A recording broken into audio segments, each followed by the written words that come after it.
Muito bom dia a todos os assinantes aí do TVI News. Está no ar mais uma edição, a gente aqui na reta final de ano, última semana do mês de dezembro, né? Todo mundo aí já no clima de final de ano, muitas pessoas já estão viajando, né? Mas a maioria encontram em suas cidades aí cumprindo a última semana de trabalho para apertar aí o pé de vez no Réveillon, né? E os destinos mais buscados, como normalmente de costume, são destinos de praia, litorais. E é o que a gente mais tem aqui na nossa Bahia, né? Nossa Bahia que inclusive vai receber muitos turistas, muitas pessoas de outros lugares, né? De outros estados, que vai vir curtir aí esse verão. A gente inclusive vai falar sobre isso já com o Coronel Serpa, que vai contar para a gente aí sobre como é que está a organização do trânsito em Ilhéus, já que, como é de costume, né, nesse período de final de ano, receber mais pessoas, então tem uma movimentação maior de trânsito. Então precisa estar tudo bem organizado, tá tudo bem situado, para que as pessoas encontrem com facilidade os locais, né? E também fica aquela organização evitando, assim, acidentes, já que a locomoção de carro é maior durante esse período.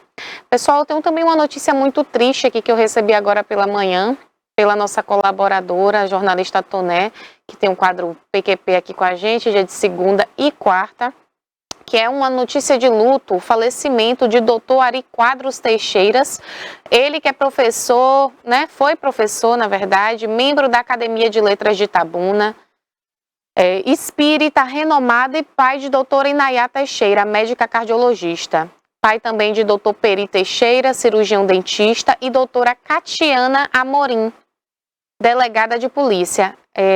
Enfim, ele faleceu, né? A gente se solidariza aí com a família. Itabuna realmente está de luto, perdeu uma personalidade, né, muito conhecida. E desejo aí toda a solidariedade à família. E aquele abraço, né, de conforto, que se sintam abraçados, acolhidos, que é muito difícil perder, né, um familiar, mas é isso aí. Felizmente a gente iniciou hoje, essa terça-feira, com essa notícia triste. E agora, pessoal, falando de previsão do tempo, né, já que teve muitas notícias aí de desastre por conta das chuvas, normalmente final de ano tá sendo assim aqui agora, né, tá tendo muitas chuvas fortes que estão ocasionando o quê? Em tragédias, né, a gente viu a situação aí recente de Jequié, que ficou debaixo d'água, situação bem parecida com o que aconteceu aqui em Itabuna, né, no Natal passado, e foi na mesma data, né, no dia 24 para o dia 25, inundou. O mesmo aconteceu em Jequié, que foi uma das cidades mais afetadas aí, que houve o transbordamento do Rio de Contas. A gente também tem alguns vídeos que vai mostrar mais tarde aí, durante a programação do prefeito Zé Cocá, que ontem, né, deu aí uma pequena coletiva falando a respeito da situação, como é que tá lá em Jequié.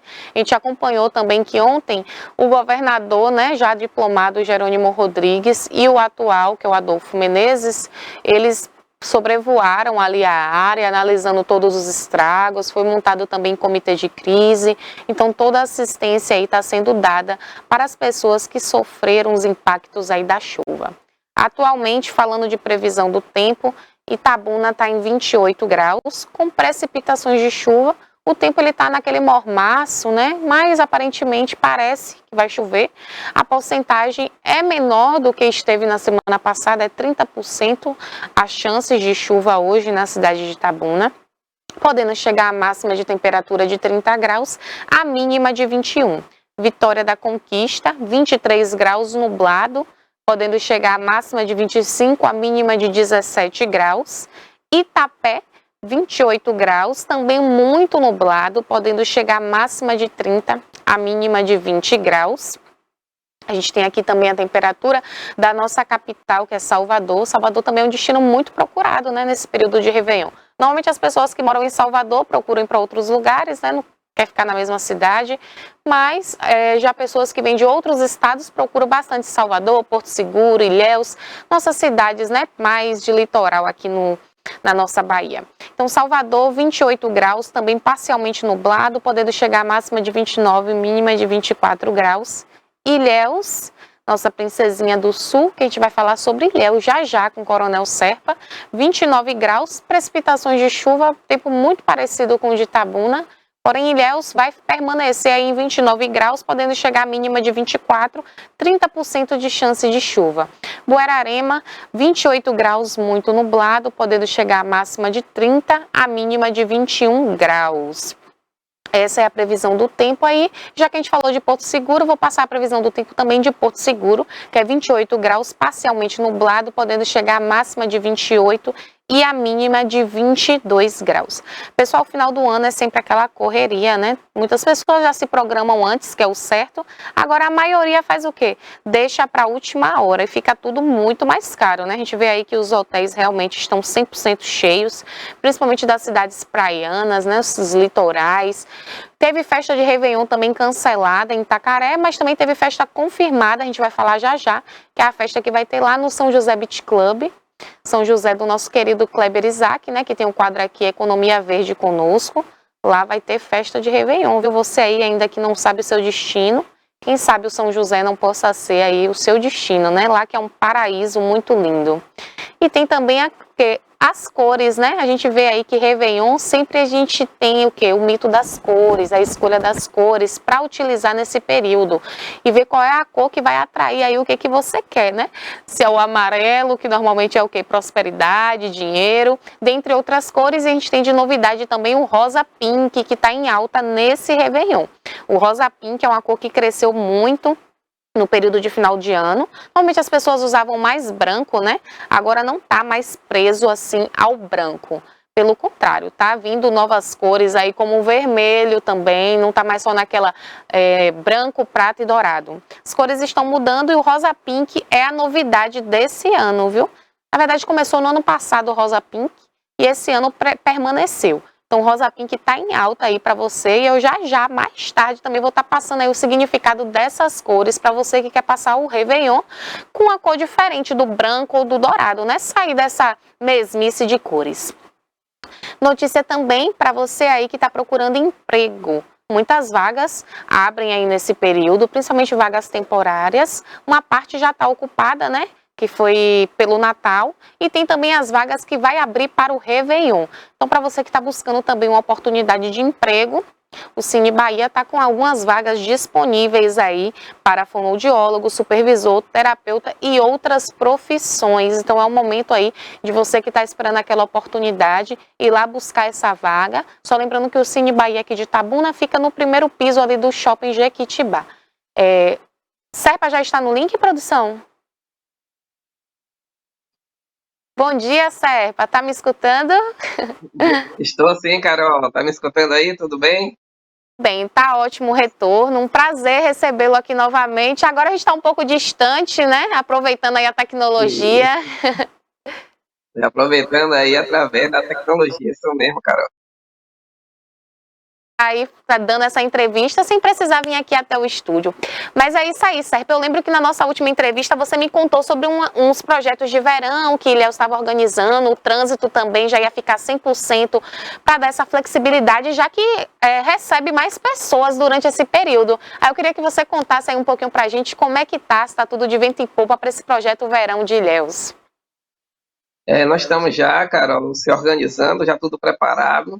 E vamos colocar a execução já nos primeiros dias do ano de 2023. Né? Esse projeto Verão, Venha Viver o Verão, nosso prefeito Mário Alexandre, com todas as secretarias envolvidas, e a comunidade em geral, né? Os organismos que estão aí para garantir essa receptividade, essa população que virá, né? Não só aqueles que são ilhéenses, mas aqueles que virão de outras pragas, para vivenciar o verão de Ilhéus, vai ser diferenciado dessa vez, né? Estamos um pós-pandêmico, período pós-pandêmico, e sabemos que as lotações, né, de nossos trades turísticos ou redes hoteleiras estão superlotados, né? Então a gente tem que abraçar e recepcionar com carinho, respeito essas pessoas que virão, né? Não só da região, mas em todo o Brasil.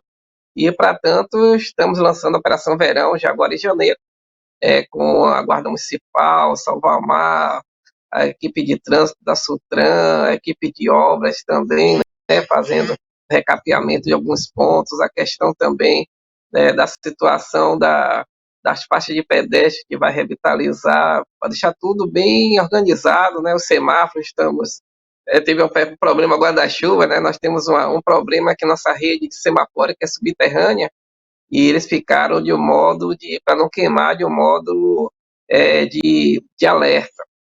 Então, nós estamos já refazendo na manutenção semafórica.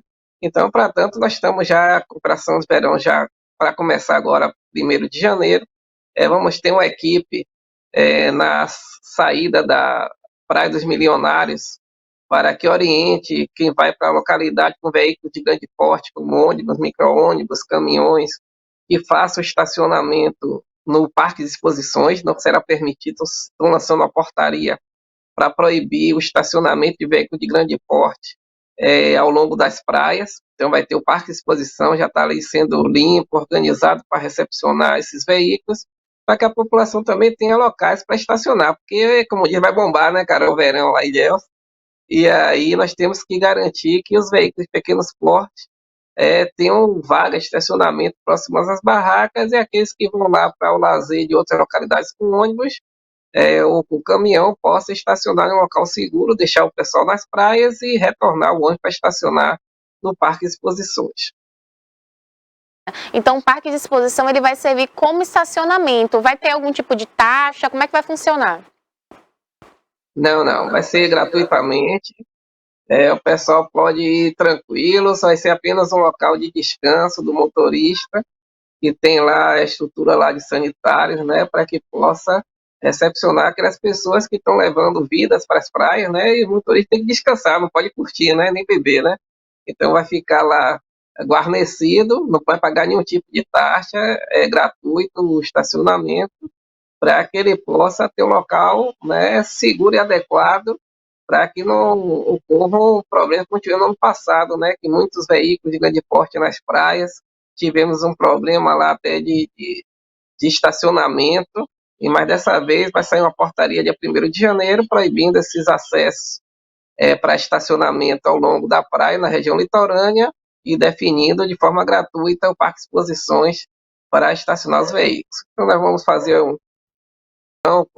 junto com a Guarda Civil Municipal, com a Polícia Militar, vamos reforçar o aeroporto, né, que vamos ter uma entrada muito forte de várias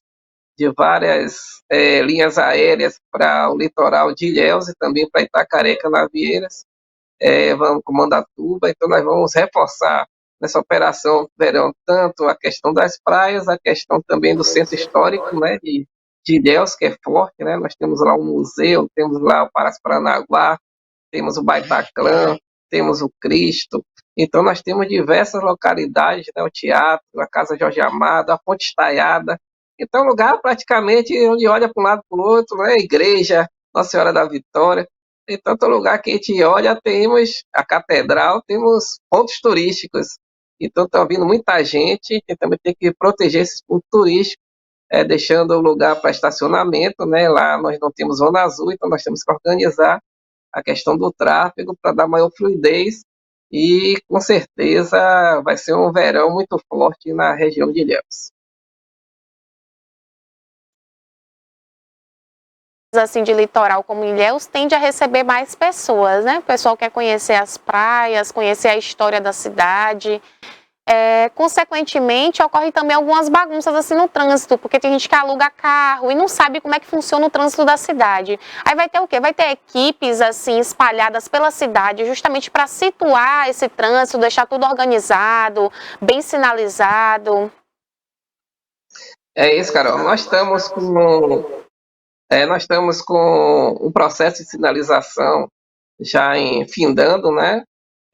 Vamos fazer agora, hoje fecha faixas horizontais, vamos colocar mais de 50 faixas de pedestres para que a população possa fazer a travessia segura. Nós temos uma operação que fazemos durante o ano inteiro, que é a travessia segura da população, chamada Operação Travessia Segura, nas faixas de pedestre, através de ações educativas. E temos outra licitação de semáforo que já finalizou, vamos fazer a troca desses semáforos que estão ocasionando muitos defeitos a partir do mês de fevereiro. Dia 10, vamos fazer a prova dos equipamentos, que a empresa que ganhou vai levar as provas, a gente olhar com material, a fazer ao longo, né, de fevereiro e diante a substituição de alguns semáforos. E para garantir também a questão do estacionamento, nós estamos terminando a sinalização grande de sinalização horizontal e vertical, faixa de pedestres e placas, e faixas horizontais, faixa de estacionamento, para que a população entenda a dinâmica do trânsito de Ilhéus, e também com placas indicativas dizendo qual o melhor trajeto, para que a gente possa, a partir de fevereiro, também que faz parte da Operação Verão, a gente ter a cidade mais indicativa, né, para que o cidadão possa saber para onde fluir. Quero ir para Itacaré, qual a melhor localidade, quero ir para Canavieiras, quero ir para o centro da cidade, ele tenha as informações adequadas, principalmente dos pontos turísticos, para que ele possa se locomover, já que vamos ter muitos veículos rodando na cidade, e principalmente veículos alugados, né? Grandes empresas de locação de veículos nos procuraram. Temos ali na Zona Sul pátios cheios de mais de 200 veículos, 300 veículos para serem alugados. Então, essa população, essa população vai crescer bastante. O número de veículos também que nós temos lá são quase 60 mil veículos em Ilhéus, e mais 2 mil veículos rodando nas nossas vias. E isso vai ocasionar congestionamento, né, Carol? Congestionamento é natural em um local turístico, então a população tem que ir com calma, com paciência, que vão ter alguns engarrafamentos, porque a cidade não suporta veículos ao mesmo tempo. Então, quem vai curtir, né, o verão em diante tem que ter paciência, né? Se for beber, não dirija, né? Use aí outros tipos de conduções, e que nós estaremos sempre nas ruas com nossos 89 agentes de trânsito à disposição da sociedade para orientar e, infelizmente, às vezes punir também o cidadão que não quer respeitar o Código de Trânsito brasileiro. Com certeza, principalmente porque nesse período de final de ano, né, as pessoas tendem a aproveitar, né, beber um pouquinho mais de álcool, e às vezes acaba esquecendo, né, pensa, final de ano, mas não está exceto aí das leis, né, Serpa, e nem de ocasionar acidentes, então tem que tomar cuidado. Vai ter alguma atividade educativa também para as pessoas, porque é importante, né, para as crianças, para os turistas que vêm entender, né, que tem que respeitar a questão aí da lei seca. Tem sim. Nós estamos com uma equipe de educação para trânsito, fizemos durante o ano inteiro, agora em 2022, ações tanto na rua e também em escolas, e também em empresas particulares que solicitaram algumas orientações. Nós temos um corpo de instrutores, de 19 instrutores de trânsito, e vamos sempre nas escolas, através de atividades dinâmicas e lúdicas. Nós temos nossa pista de interativa, né, com 10 bicicletas, onde tem 2 mini semáforos, onde a criança, através da vivência do trânsito, aprende a parar no sinal vermelho, a passar no sinal verde, a atravessar quando estiver verde para o pedestre, sempre na faixa de pedestre, e também nas ruas através de panfletagem e orientações educativas e até punitivas também, né? Para você ter ideia, nós fizemos recentemente uma operação educativa onde uma cidadã perguntou se o cinto de segurança para o motorista era obrigatório. Então, acho que nem passou por uma CFC, né? Uma empresa de formação de condutores. Então, são coisas banais, né? Usar o cinto de segurança, criança colocar na cadeirinha ou no assento elevatório, a questão de moto, não andar com calçado inadequado, sempre calçado fechado, né? Conduzir também veículos com calçado fechado, não pode ir de sandália, é melhor até conduzir descalço. Então, essas ações educativas são uma dinâmica na cidade de Ilhéus, e vamos intensificar a partir do dia 1º, principalmente, que as vindas de outras pessoas fora da cidade, para que conheçam as ações educativas realizadas pela equipe da Sutran, nossa autarquia de transporte e trânsito de Ilhéus, e com isso se possa orientar o cidadão primeiro para depois punir o cidadão. Então, a tônica é fazer essas ações, e nós estamos já para 2023, nós fizemos um pacto, né, com o Penatrans. O Penatrans é um plano de redução de mortes e lesões no trânsito. Ilhéus, nós temos muitos acidentes com lesões, nós não temos dados, né, bem práticos do que acontece em Ilhéus, porque quem faz o atendimento à polícia de trânsito é a Polícia Militar. A partir do ano que vem, acredito lá para março a supra-suma, principalmente para termos essa estatística. Temos a ideia que, Ilhéus, na área da municipal, morre pouca gente no trânsito, foram 4, mas 4 vidas são muitos para a gente tem que reduzir a zero. E na área que fica em torno de Ilhéus, que pertence a outros órgãos, como a Polícia Rodoviária Estadual e Federal, nós temos praticamente muitas informações de morte no trânsito e lesões gravíssimas. A população tem que entender que existe o custo, né, o custo saúde, que é R$ 1.427 por dia para internação de uma pessoa lesionada, isso é o custo, né, podia ser aplicado em outras localidades. Tem o custo econômico, que às vezes ocasiona um acidente de um poste, desse poste falta energia, da energia o bar não funciona, a cerveja quente, perde freguês, e tem o principal, né, que é o impacto pessoal, né, sentimental, que às vezes a pessoa fica lesionada, você tem um parente aí que fica em uma situação, né, de depressão e você também se deprime junto com esse sentimento. Então nós temos que diminuir essas lesões e morte no trânsito. Em Ilhéus, em 2021, tivemos 4 mortes no trânsito, esse ano 3, nós temos consciência dentro da área municipal. Às vezes você vai, em Ilhéus morre muita gente no trânsito, mas é na rodovia estadual, rodovia federal, mas dentro da cidade, mas está se preocupando.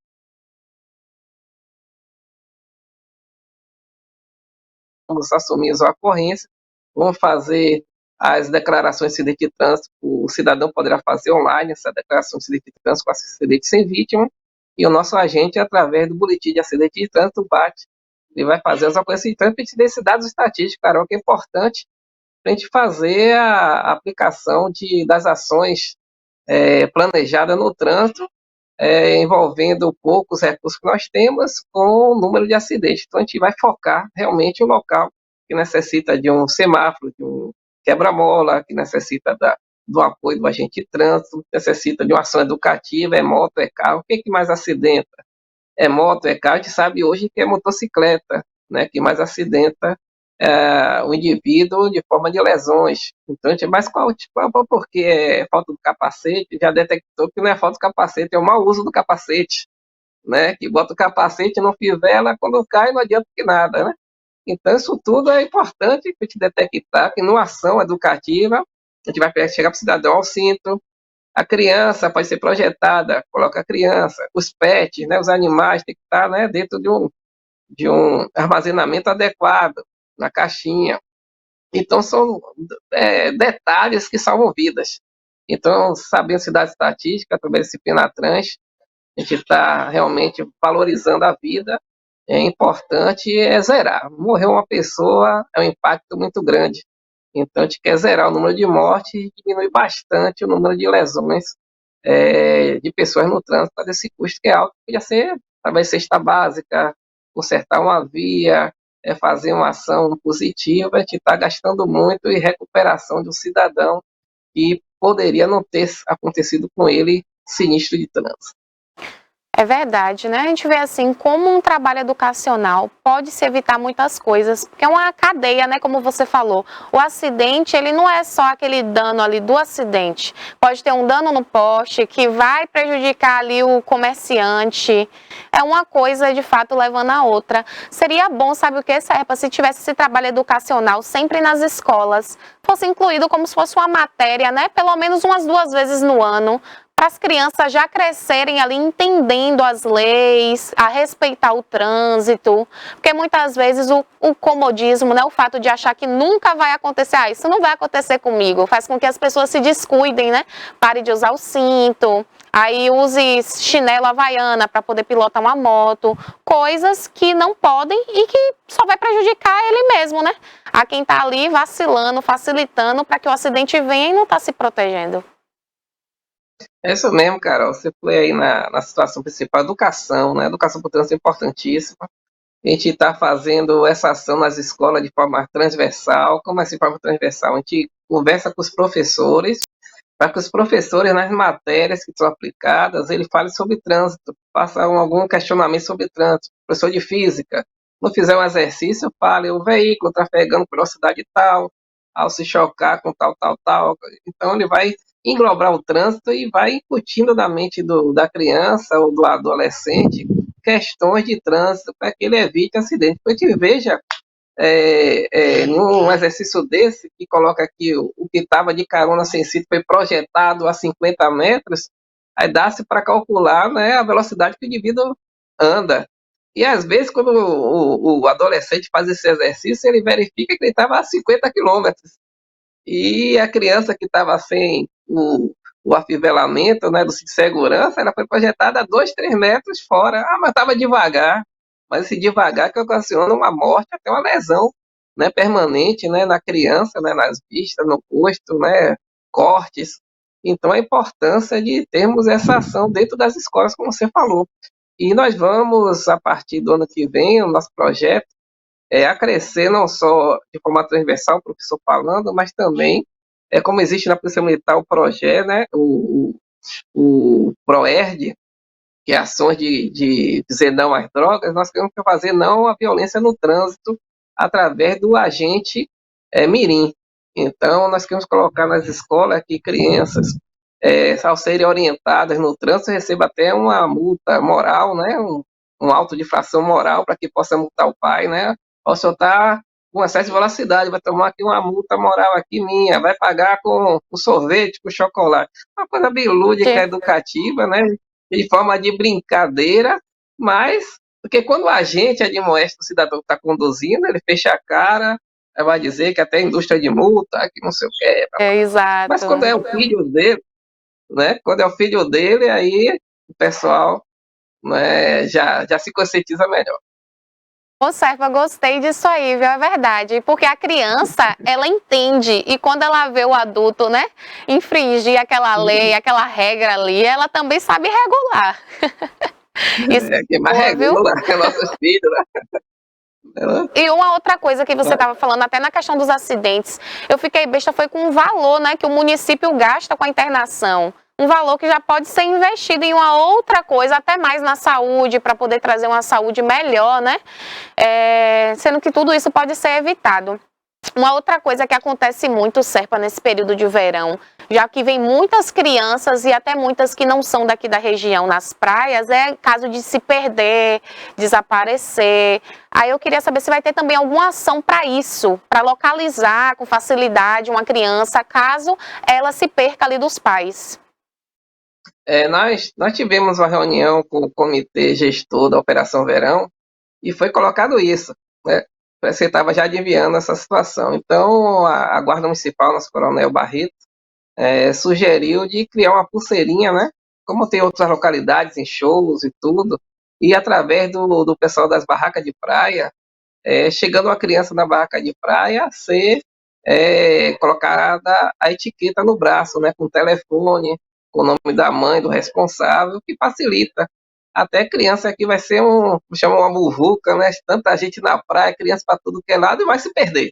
Uma dessas se perde. Normalmente a gente vê todo verão criança se perdendo, e para localizar os pais é mais fácil tendo, né? Todo mundo hoje tem um celular, não é? Sempre está antenado no Zap, está mais antenado do Zap até do próprio filho, né? O filho desaparece, mas o telefone não desaparece. Então, a gente acredita também que colocando essa fitinha de identificação, nós fizemos essa experiência até no Carnaval, no Itabuna, aí na Secretaria de Ordem Pública, e aí deu muito certo, e a aceitação da família é de imediata. Não coloca aqui logo com minha filha, né? Porque eu não quero me perder dela. Aí tá uma aceitação muito boa, a gente está providenciando essas fitas para que os donos das cabanas de praia, chegar uma criança na praia, colocar, o pessoal salva-vida também, colocar, e a Guarda Municipal também, identificando crianças sem a pulseirinha de localização, fazer esse trabalho que custa pouco e é grande o retorno, né? Principalmente para encontrar nossos filhos. Uma coisa importante também aos pais, né? Sempre ensinar os filhos o telefone para eles tentarem decorar e o endereço, né? Para quando perguntar como é o nome de sua mãe, qual é o nome do seu pai, onde é que você mora, a criança pelo menos dizer. E no caso da criança não ser da região, pelo menos saber dizer onde está hospedado, né? Que aí já facilita bastante. Esse daí essas é o ponto informações. importante, né? Sim. De orientação da sua criança, a questão do espaço temporal, né? Saber onde é que está, qual barraca que está no momento, qual hotel que está.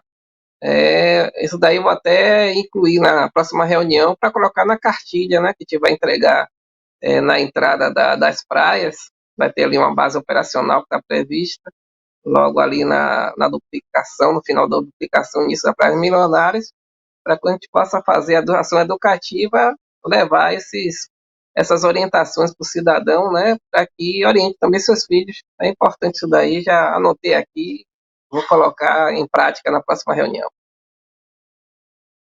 E com relação aos abrigos dos ônibus, né, que teve muitos questionamentos sobre isso, a população estava reclamando que estava bem decadente. Como é que está agora essa situação aí?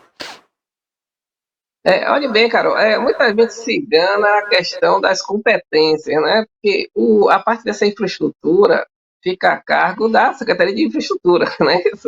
Então, mas como para transporte e trânsito, normalmente o pessoal alinha abrigo de ônibus para Sutran. Até o próprio prefeito fala, cadê o abrigo? Tá para cair, troca o abrigo, não sei.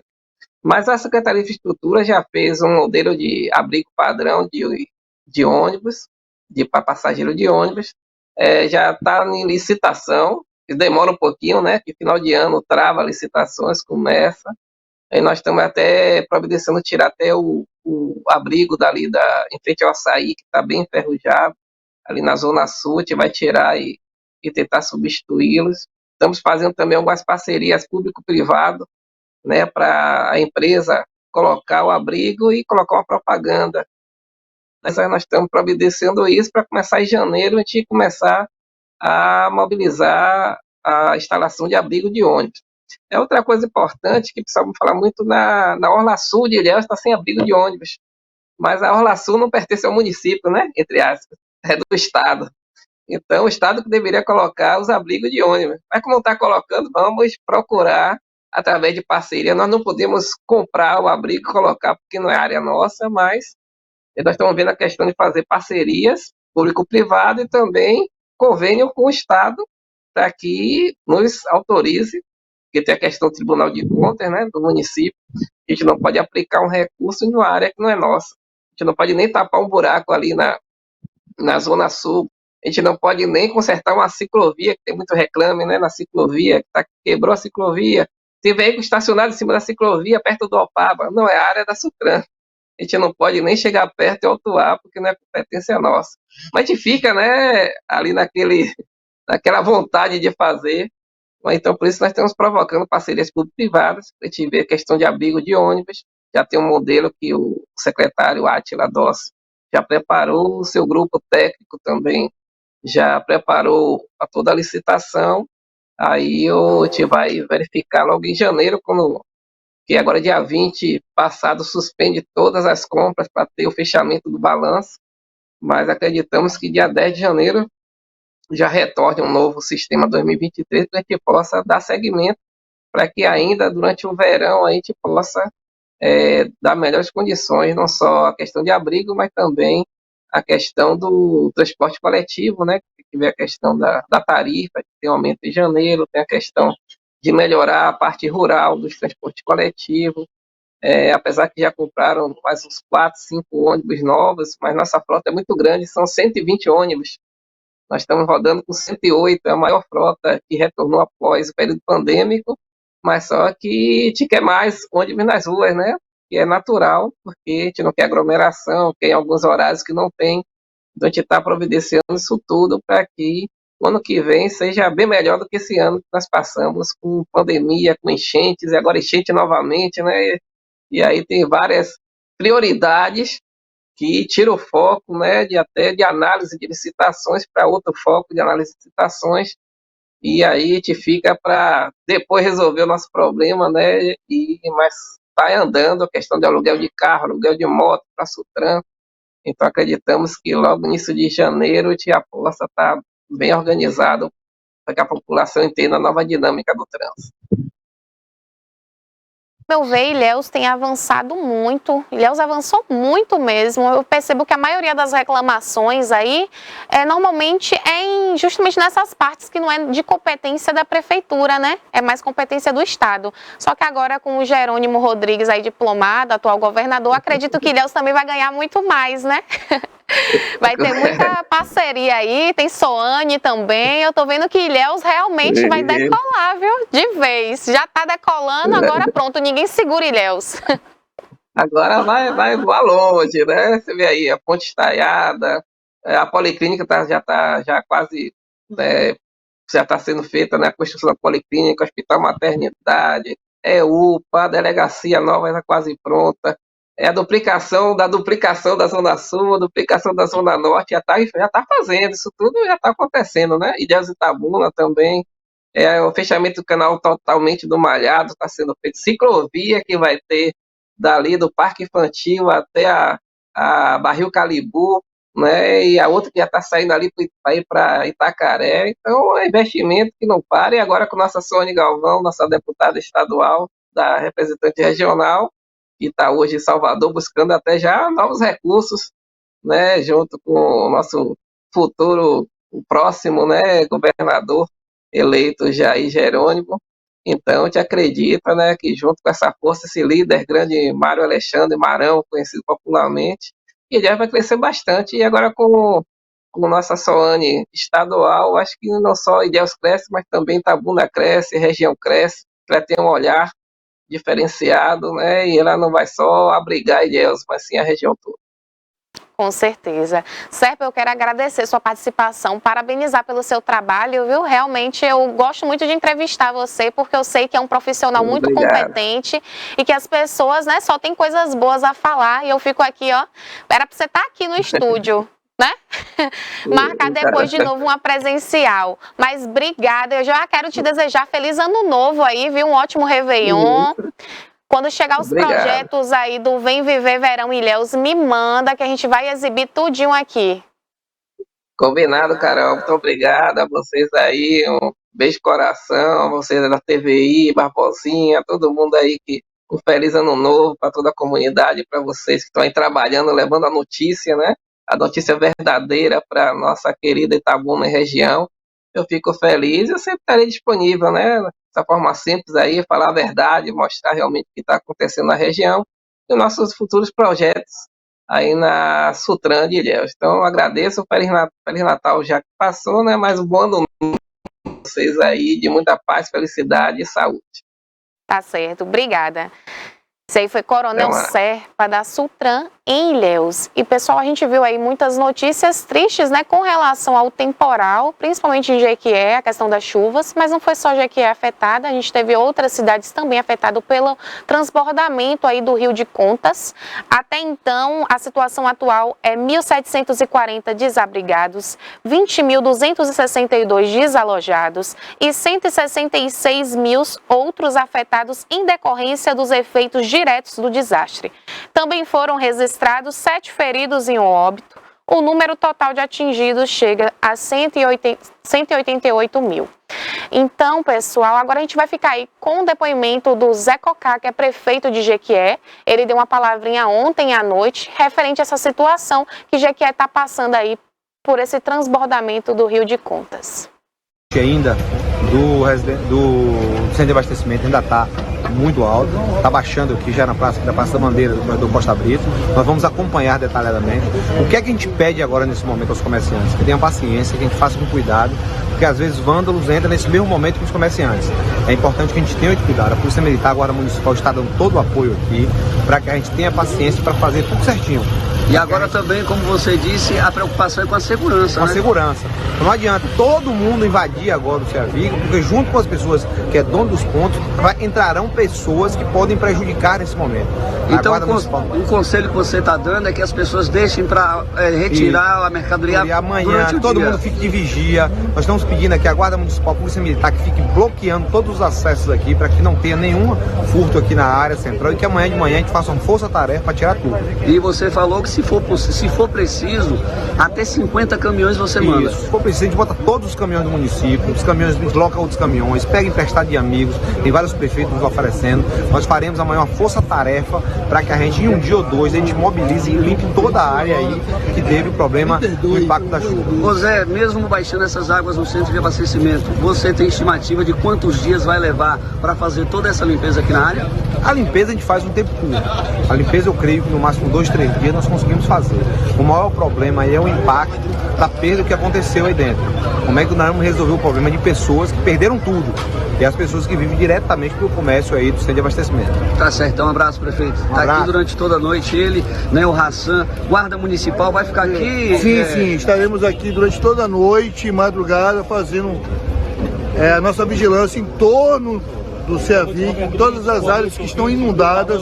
Teremos a Guarda Municipal dando apoio, assim como nas vias que tem acesso durante a cidade, já que nós temos uma via duplicada ali, que é aquela via da Rua do CAP, que ficou duplicada exatamente por causa dessa situação do CEAVIG. E que inclusive a Guarda já deteve bandidos aqui hoje. Sim, hoje nós conseguimos deter 3 aqui,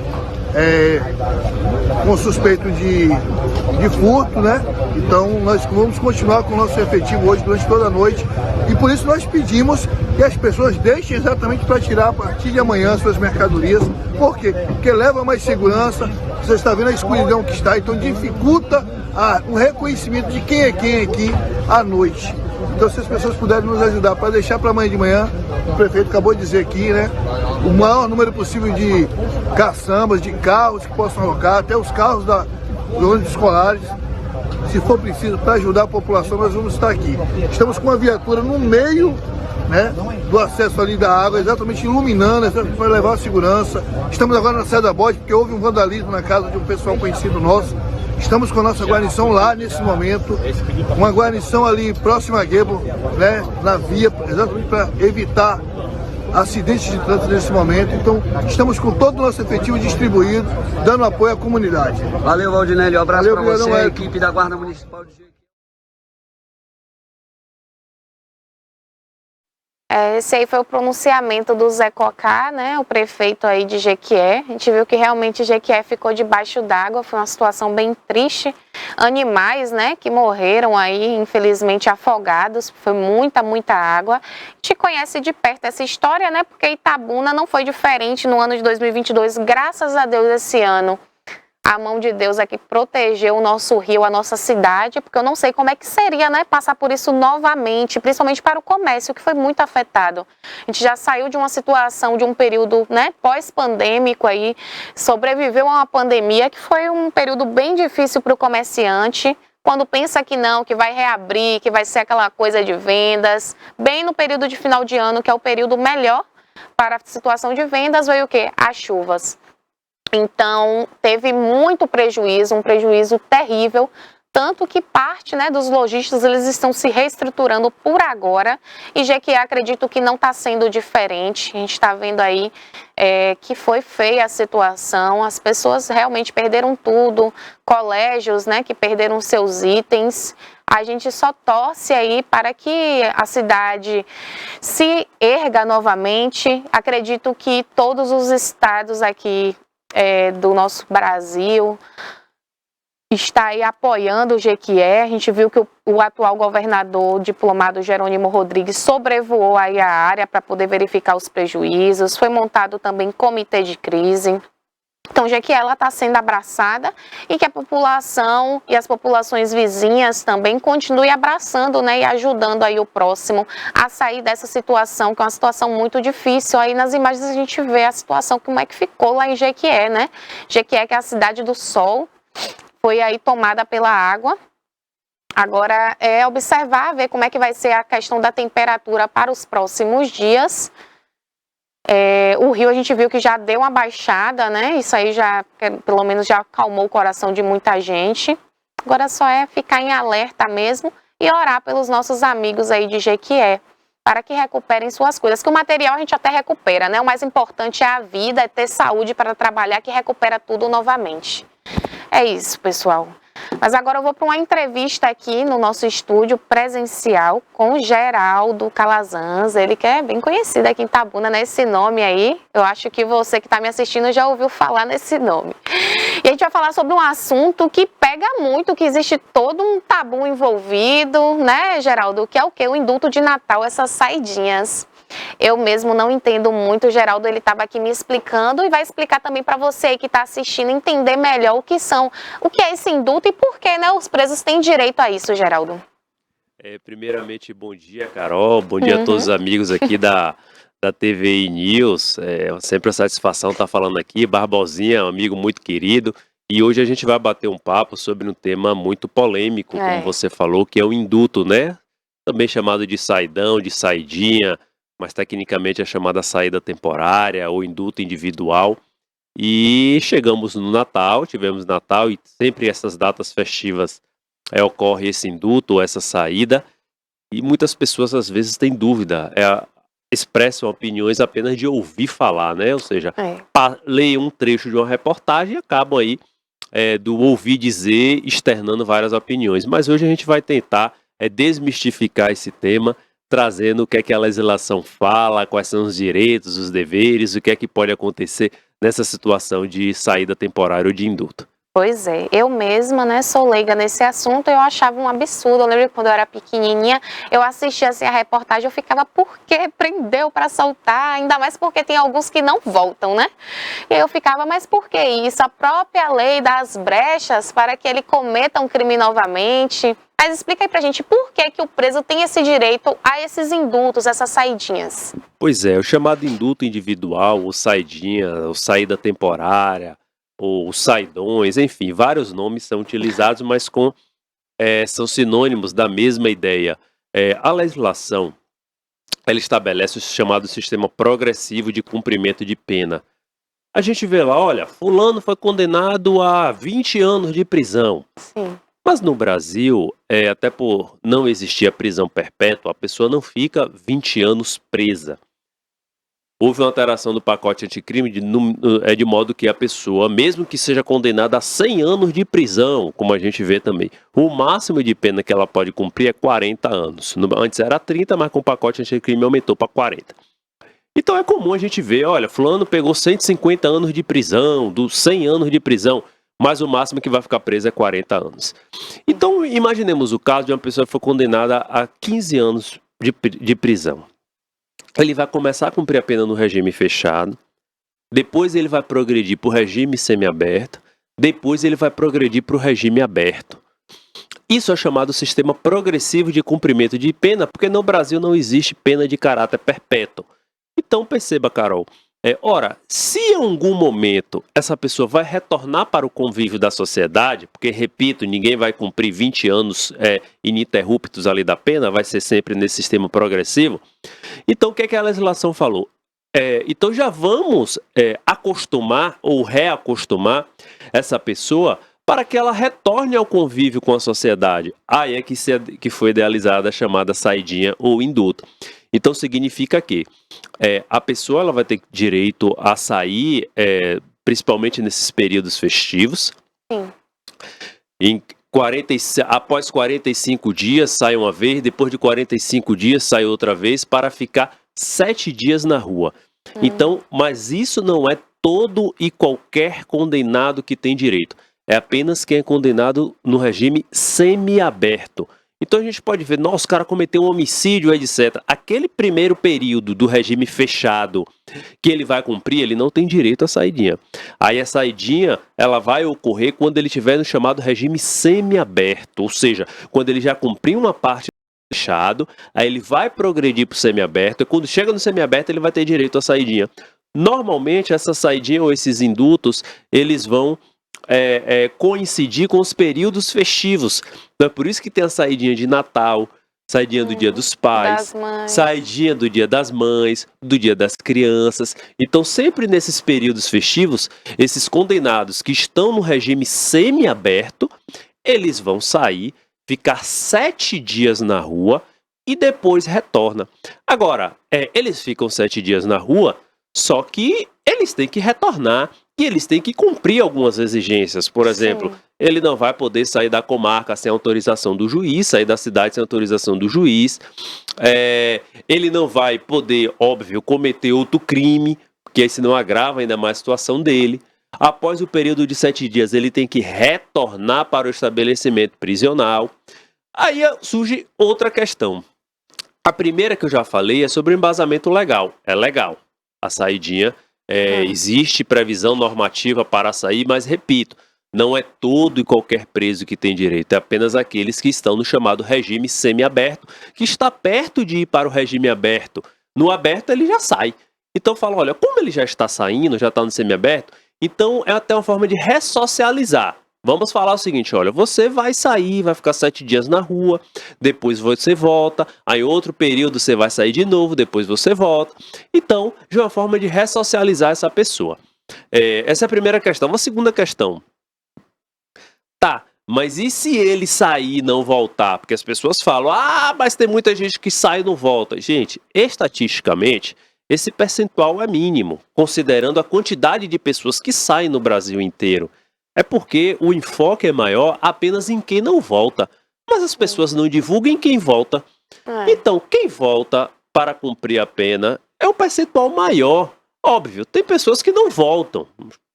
Paciência. Mas aí é a mão do Estado que vai pesar sobre essa pessoa para poder recapturá-la e recaptura. Porque hoje em dia, o sistema de informação do Banco Nacional de Mandado de Prisão, ele acha a pessoa em qualquer lugar. Se passar numa blitz, pegou, ele acha. Se for viajar, ele pega. Enfim, então o sistema hoje é informatizado de modo que a pessoa vai ser presa, vai ser recapturada. E se for recapturada, é pior. Porque ocorre, Carol, a chamada regressão. Perdeu a confiança, né? Perdeu a confiança. O próprio Estado fala isso. Olha, você perdeu a confiança. Então, olha, olha como a situação se agrava. Ela sai daquele regime semiaberto, que eu falei, que é mais flexível, ela pode trabalhar na rua e dormir no presídio apenas à noite, ela vai ter direito a saídas temporárias. O que acontece? Ela vai regredir para o fechado, vai falar não.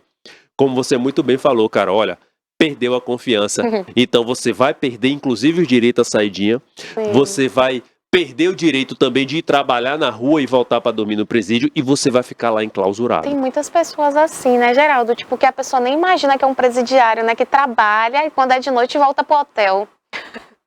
Carol, é o como que... se fosse um Pois é, tem pessoas do nosso convívio que está cumprindo pena em regime semiaberto, mas as pessoas, a gente não sabe. Então, por isso que eu sempre falo que a saidinha, uma saída temporária, eu sou favorável que exista essa saída temporária. Eu reconheço que por culpa do Estado possa ser que existam falhas, né? A pessoa sair e não voltar. Existem medidas de controle, por exemplo, a tornozeleira eletrônica. Sim. Quem for sair, coloca a tornozeleira para fazer o chamado monitoramento eletrônico. Isso era ótimo, que aí não ia ter esse risco da pessoa não voltar. Não tem a não esse ser risco. que ele tirasse, né? Fizesse como um caso que botaram no pé da galinha. Sim, você botaram, existem situações que colocam no pé da galinha. Mas perceba, eu acho, como você falou, olha, tem pessoas que cometeram um crime, até porque eu sempre falo isso, qualquer pessoa é passível de cometer um crime. Com você, certeza. todo mundo pode em alguma situação cometer um crime, Tem enfim. que socializar, né, novamente. Tem que ressocializar, eu sou um defensor dessa ideia. E assim, as exceções, eu falo as exceções porque a regra é que as pessoas vão e voltam, enfim. E vamos pensar, sejamos otimistas e vamos pensar de forma positiva de que quem sai vai se ressocializar. A ideia é essa, que seja restabelecido o convívio social. Eu conheço vários exemplos, várias pessoas que cometeram crime, por exemplo, crime de tráfico de drogas, que é um crime que não tem violência ali contra a pessoa, etc., tá vendendo a droga, foi condenado, cumpriu a pena, fez uso das saidinhas de Natal e tudo mais, e se ressocializou. Aprendeu Hoje em com dia erro. tá com a família, tá trabalhando, tá com a filha, enfim, tá tocando a vida. Eu acho que a ideia é exatamente essa, e a saidinha, o indulto é isso. Nas datas comemorativas, aqueles presos do regime semiaberto, não são todos os presos, aqueles presos do regime semiaberto, eles ficam na rua 7 dias e voltam. Quem não voltar vai sofrer as consequências da lei. Ele vai ter a chamada regressão, vai ficar lá no regime fechado, perde direito a nova saidinha e, enfim, tem muitas consequências contra essas pessoas que não voltam, mas sejamos otimistas aí e vamos acreditar que essas pessoas realmente querem e vão se ressocializar. E a saidinha é uma forma de concretizar isso. Até porque, né, Geraldo, mesmo preso dentro do presídio, com toda a segurança, você vê que eles comandam, né, a criminalidade lá de dentro. Então, sair ou não Pois é algo assim extraordinário para eles, né? Não é o critério definidor se vai sair ou não. Isso, Porque a e gente se ele vai sabe, cometer ou não um crime. a gente percebe que o Estado falha dentro do próprio estabelecimento prisional, né? Porque, como você falou, tem situações em que o preso, ele continua comandando facções, etc., dentro do presídio, né? Você vê pessoas aí que tá 20 anos preso, sei lá, pegou 50 anos de prisão, ele tá preso há 10 anos, há 15 anos, mas continua comandando tudo, dando ordens, etc. E a gente não pode transferir para o próprio preso uma responsabilidade que é do Estado. A própria Constituição fala que a segurança pública é dever do Estado. Então, ora, o Estado quem está falhando no seu dever de segurança pública. Então é muito fácil a gente tirar a culpa, colocar na população, colocar no preso, colocar na família, colocar em outra pessoa, mas esquecer de responsabilizar o Estado, que é quem, por força legal, tem o dever de tutelar essa questão da segurança pública, como você falou. Então, seja no presídio ou fora dele, as pessoas estão ainda ordenando e comandando e fazendo isso. E essas pessoas que forem pegas condenando ou ordenando, ainda chefiando facções criminosas e etc., elas não têm direito à saidinha, né, a esses indultos. E aí, pior, tem a mão do Estado pode pesar, colocar no chamado regime disciplinar diferenciado, que a pessoa fica isolada e tudo mais, enfim. Então, a ideia do indulto, da saidinha, é exatamente essa. Falei, olha, aquelas pessoas que têm a perspectiva de melhora, de ressocializar, então a gente já vai colocando aos poucos no convívio da sociedade, para que quando ela sair, e um dia vai sair, ela já esteja ressocializada e restabelecida ali ao convívio social. Tem algum crime que de jeito nenhum tem direito a essa saidinha? Não, na verdade não tem esse crime, em hipótese alguma ele não tem direito à saidinha. Tem projetos de lei, Carol, que querem endurecer, ou seja, fala, olha, aqueles crimes hediondos, aqueles crimes horrendos, eles não têm direito, não passariam a ter direito à saidinha. Mas no cenário atual não tem essa vedação. O que eu sempre friso e deixar claro é o seguinte, que no sistema progressivo a pessoa começa no regime fechado, quando chega no regime semiaberto, aí é que ela vai ter direito à saidinha. Então quem chegou no regime semiaberto vai ter direito à saidinha. E essa saidinha, foi bom você perguntar isso para eu também recordar, que ela não é, de qualquer forma, fala, olha, vamos lá, você... A lista. Isso, vamos lá, bom, chegou automaticamente sai, não. Tem é feito um atestado de boa conduta no presídio, o próprio presídio verifica o comportamento desse preso no presídio, de modo que se ele tiver uma boa conduta, ele sai. Se o presídio atestar que ele não tem uma boa conduta, ou seja, não, ele foi pego comandando, houve uma revista e ele foi pego comandando aí facções criminosas lá fora. Foi feita a revista, ele foi pego com arma, com droga, com celular dentro da cela. Então ele tem uma má conduta, ele não vai ter direito a essa saidinha. Então, além disso, para você lembrar, tem essa chamada análise subjetiva por parte do próprio conjunto penal do presídio, de modo a verificar se a conduta daquele interno é recomendável que ele vá para essa saidinha ou não. Se for positiva, aí beleza, ele vai. Agora, se for negativa, ele não vai ter direito a essa saidinha. Normalmente, às vezes, eles saem por bom comportamento, sim, né? Sim. Esse é um ponto bem... Toda essa análise ela é feita. A gente tem que... Não podemos esquecer também que tem a figura do Ministério Público, tem a figura do juiz, tem a figura do próprio diretor ou do presídio, tem um advogado ou defensor público. Percebam quantos atores fazem parte até chegar a uma progressão de pena, até chegar a saidinha, ou seja, até o juiz autorizar aquele preso a ter direito a essa saída temporária. Então não é de forma aleatória, de forma irresponsável, ou seja, fala, você aí, vem cá, vá pra rua, você tem direito a saída. Não, é feito um requerimento, é feita uma análise por parte do presídio, é feita uma análise por parte do Ministério Público e o juiz decide. Então vejam o passo a passo para chegar até a autorização de saída temporária, que as pessoas às vezes só pegam as notícias que é o que lhe convém ouvir ou lhe convém ler, fala, não, a pessoa saiu e é de certo, mas não, gente, tem todo um corpo jurídico, técnico que analisa para verificar se aquele preso ele está apto a fazer jus à saída temporária ou não. Se ele não tiver, note quantos atores fazem parte. Tem o presídio, o diretor do presídio, tem o Ministério Público, tem o juiz para verificar se realmente existe a possibilidade de ele sair ou se não existe a possibilidade desse interno sair do conjunto penal e fazer jus à sua saída temporária. E ele prejudica só ele mesmo, não voltando. Ô, Geraldo, e nos casos quando o preso ele é réu primário, e aí ele consegue a liberdade, ok. E aí eu já vi uns casos assim, que a pessoa tem um limite de horário para ficar na rua. Como é que é isso? Pois é, Carol. Notem, quando acontece algum crime, principalmente aqueles crimes de maior repercussão, né? Sim. E aí, logo no noticiário, acontece o quê? Fulano de tal é solto. Fulano de tal que matou não sei quem é solto. A gente tem que entender que o Brasil, aí foi uma opção da Constituição Federal. Sim. Lá em 88, que é a nossa Constituição. A gente tem que entender que o Brasil, ele adotou a prisão como medida de exceção.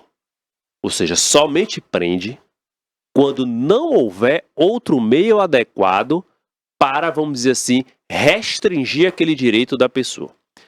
Então a pessoa cometeu um crime. O juiz vai analisar. Existe a necessidade de manter aquela pessoa presa? Não, não existe. Então solta. A pessoa cometeu o crime, o juiz vai verificar. Existe a necessidade de manter aquela pessoa presa? Sim. Por quê? Olha, porque ele está ameaçando testemunhas. Olha, porque existem rumores de que ele vai fugir do Brasil. Olha, pelo histórico dele, percebe-se que ele tem uma conduta reiterada de cometimento de crimes, então ele mantém preso. Agora, aquela pessoa, como você falou logo no início, ela tem bons antecedentes, nunca foi presa. Ela tem ocupação lícita, ou seja, ela tem trabalho. Cometeu um deslize. Ela tem residência fixa, onde quando o oficial de justiça for intimá-lo, ele vai estar em casa. Sim. Mas cometeu um deslize, então o juiz fala, olha, não há necessidade de manter essa pessoa presa. Então, ao invés de manter o preso, eu vou aplicar as chamadas medidas cautelares diversas da prisão. É o que você falou. E também, Carol, tem muitas pessoas do nosso convívio que estão cumprindo medidas cautelares diversas da prisão. Quais são essas medidas cautelares? Olha, você, das 22 horas até as 5 horas da manhã, você tem que ficar em casa. Você não vai poder ir para a festa. Você só pode sair da cidade com autorização do juiz. Você, de 2 em 2 meses, vai ter que ir lá no fórum justificar suas atividades. O que é que você está fazendo? Então, são essas medidas que muitas pessoas do nosso convívio também estão cumprindo, que são as chamadas medidas cautelares diversas da prisão. Nesse caso, o que é que o juiz falou? Eu não vejo necessidade de você ficar preso. Você cometeu esse deslize, você não tem histórico de cometer crime, você tem residência fixa, você tem trabalho, e enfim, você tem sua família, você tem sua filha, enfim. Então vou fazer o seguinte, você não vai ficar preso, mas você vai ter algumas restrições. E a pessoa tem que cumprir essas restrições. Porque se não cumprir, imaginemos a hipótese de o juiz falou, olha, você não vai ficar preso, mas também você não vai ter direito aí, você não vai poder ir para a festa, você não vai poder ir para outra cidade sem autorização do juiz. Imaginemos que chegou na festa, o cara tá lá. E aí... E eu fico pensando, como é que a polícia vai saber se ele dá muita azar? De fato. Porque às vezes ele pode dar uma escapada, né? Existem pessoas que descumprem, que se arriscam, né? De fato. Mas possa ser muito azarado. É uma hora que bebeu umas duas e aí já se alterou e brigou com alguém. Olha que azar. O cara brigou com alguém. Dá de cara com um policial conhecido. Dá de cara com um policial que conhece. O próprio policial que prendeu ele falou: o que é que você tá fazendo aqui? E aí quando vê, leva pra delegacia, descumpriu a ordem do juiz. O que é que acontece? Vai preso. Aí ele vai preso, porque o juiz falou aquela palavrinha que você falou aí que é pertinente a confiança. Falou, olha, você quebrou a confiança do juiz. Você arriscou na sorte. O juiz te liberou e você tá aqui descumprindo a ordem do juiz. Então você vai voltar, você vai ficar preso e você vai para prisão. Então note que a legislação, ela sempre fala isso. Olha, tudo bem, você vai ter essa oportunidade, você vai ter a sua saidinha, você vai poder responder o processo em liberdade, mas tem algumas restrições, de modo que se você descumprir, aí você vai preso. O melhor é não arriscar nesses casos, pelo amor de Deus. Você que tá me assistindo, viu, que tá aí nessa modalidade aí de detenção. É tipo uma detenção, né? De horário. Pelo amor de Deus, não arrisca não, vai que, né? E aquelas prisões domiciliares. Teve um caso muito famoso, que foi o do Gedel, né?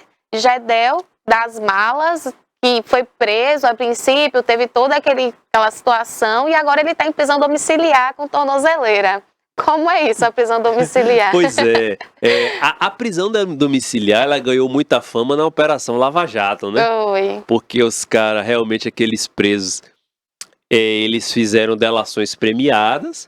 Os presos de terno e gravata. Pois é, rapaz, pois é. Eles fizeram as delações premiadas e o que é que acontece? Eles ficaram... os acordos que eles fizeram, por exemplo, olha, você vai ficar 1 ano preso no presídio e o restante de pena você vai cumprir em prisão domiciliar. Essa é uma das formas de se cumprir a prisão domiciliar. Foi nesse caso aí dos acordos de não persecução penal, de delação premiada, e que a pessoa ficou aí detida em casa. Mas só que o detido em casa, daqueles réus da Lava Jato, meu Deus do céu, a casa do cara era uma verdadeira cidade, né, Carol? Pra mim ia ser um privilégio. Isso aí a gente tem que reconhecer, porque a casa são verdadeiras mansões, piscina, clube, Ave Maria, meu Deus. Jacuzzi, parece um resort, né? Um resort, né? Então aí, a partir dali, quando aquelas cenas ocorreram, aquelas situações, e aí eu nunca me esqueço, fulano foi pra prisão domiciliar. Aí a imprensa, o que é que fazia? Com helicóptero, filmavam toda a residência do preso e mostravam, olha a prisão domiciliar que ele vai ficar. E aí realmente era aquele cenário paradisíaco, né? Mansão, vista mar e tudo mais, enfim. Mas só que existe a previsão legal da prisão domiciliar, existe. Mas a prisão domiciliar, Carol, ela também é uma outra forma de se cumprir o caráter excepcional do enclausuramento no presídio. Nós já vimos que existem as medidas cautelares, ao invés da pessoa ficar presa no presídio, fica com algumas restrições, e ao invés da pessoa ficar presa no presídio, ela pode cumprir a prisão domiciliar. E a própria lei, ela traz as hipóteses dessa prisão domiciliar. Por exemplo, olha, quando a mãe, imaginemos que uma mulher cometeu o crime, mas ela tem uma criança, quando tem filho menor de 6 anos, menor de idade, a mãe ela vai para a prisão domiciliar para poder cuidar do seu filho. Outra hipótese, quando alguém tem grave enfermidade, quando alguém é doente, então aí quando a pessoa, ao invés de ficar no presídio, ela fica em casa, porque também faz esse tratamento da doença e fica em prisão domiciliar. Quando o pai ele for o único responsável por prover a necessidade de seu filho, o que é que a lei fala? Se o cara ficar preso, o filho dele vai morrer, porque o filho dele só tinha ele, não tinha mãe, não tinha mais ninguém. Sim. Então aí, pensando na criança, concede essa prisão domiciliar para o pai. Então tem várias hipóteses e várias situações que a própria lei autoriza a prisão domiciliar que o juiz pode deferir. Mas eu reconheço que ali na Lava Jato, a prisão domiciliar, que é um remédio, que é um instituto muito importante nesse sistema carcerário, que ao invés de a pessoa ficar presa, ela fica em casa, mas ali na Lava Jato, realmente, ela foi muito criticada porque os presos, eles às vezes não tinham nenhuma previsão sobre as hipóteses que eu acabei de citar, mas por força de delação premiada, eles acabaram ganhando como prêmio a prisão domiciliar. E aí muitas pessoas começaram a vulgarizar, falar mal da prisão domiciliar, etc. Mas só que a prisão domiciliar ela tem previsão legal e se refere naquelas situações em que a pessoa é doente, em que a pessoa tem filho e precisa cuidar do filho, mas por algum deslize cometeu aquele crime. E a partir daí, ao invés de ficar no presídio, ela fica em casa de forma reclusa. Mas também na prisão domiciliar tem as medidas que ela deve cumprir, né? Se é domiciliar, ela só pode sair para locais autorizados pelo juiz, né? Olha, eu quero autorização para poder trabalhar. Aí o juiz autoriza. Agora, Tem um eu tenho horário, tem tudo direitinho. Agora, olha, eu quero autorização para poder estar viajando. Então, não, peraí, aí a prisão domiciliar não tem essa finalidade, Era isso não. que eu ia falar. Para esse pessoal aí, talvez seja um castigo a prisão domiciliar, porque é um pessoal que está acostumado a viajar, ir para restaurante. Então, normalmente não certeza. ficava em casa, né? Sim. Apesar de ter uma casa linda. Sim, Mas era sim. muito mais legal estar o quê? Passeando Tá por passeando, aí. é E verdade. outra, o convívio com a esposa. Eu fico pensando. Não tem pra onde correr. Se a pessoa ficar 2, 3 anos em prisão domiciliar, meu amigo, você vai ter que ficar todo dia em casa. Não, mas esse pessoal aí, né? Que normalmente acho que não deveria conviver muito. É Oh, verdade. meu Deus do céu. Agora deve estar de um castigo. Acho que pior que a penitenciária. Acho que falou, olha aí, papo, revoga essa prisão domiciliar e me manda pra... No presídio. Me deixa no presídio que é melhor. É verdade. Rapaz, vem cá. E agora falando de mandado. O que é assim um mandado de busca e apreensão? A que serve? Outra coisa que nesse cenário, Carol, que também muito se confunde, é sobre o mandado, né? Ou Aham. seja, em regra, para que alguém possa entrar em sua casa para prender algo, ela tem que ter um mandado de prisão ou um mandado de busca e apreensão. Só pode entrar com Só pode um entrar mandado. com mandado, né? Ah. O que é o mandado? É literalmente um documento, um papel, que é uma autorização que o juiz confere aos agentes de segurança pública para que adentre na residência para buscar e apreender algo.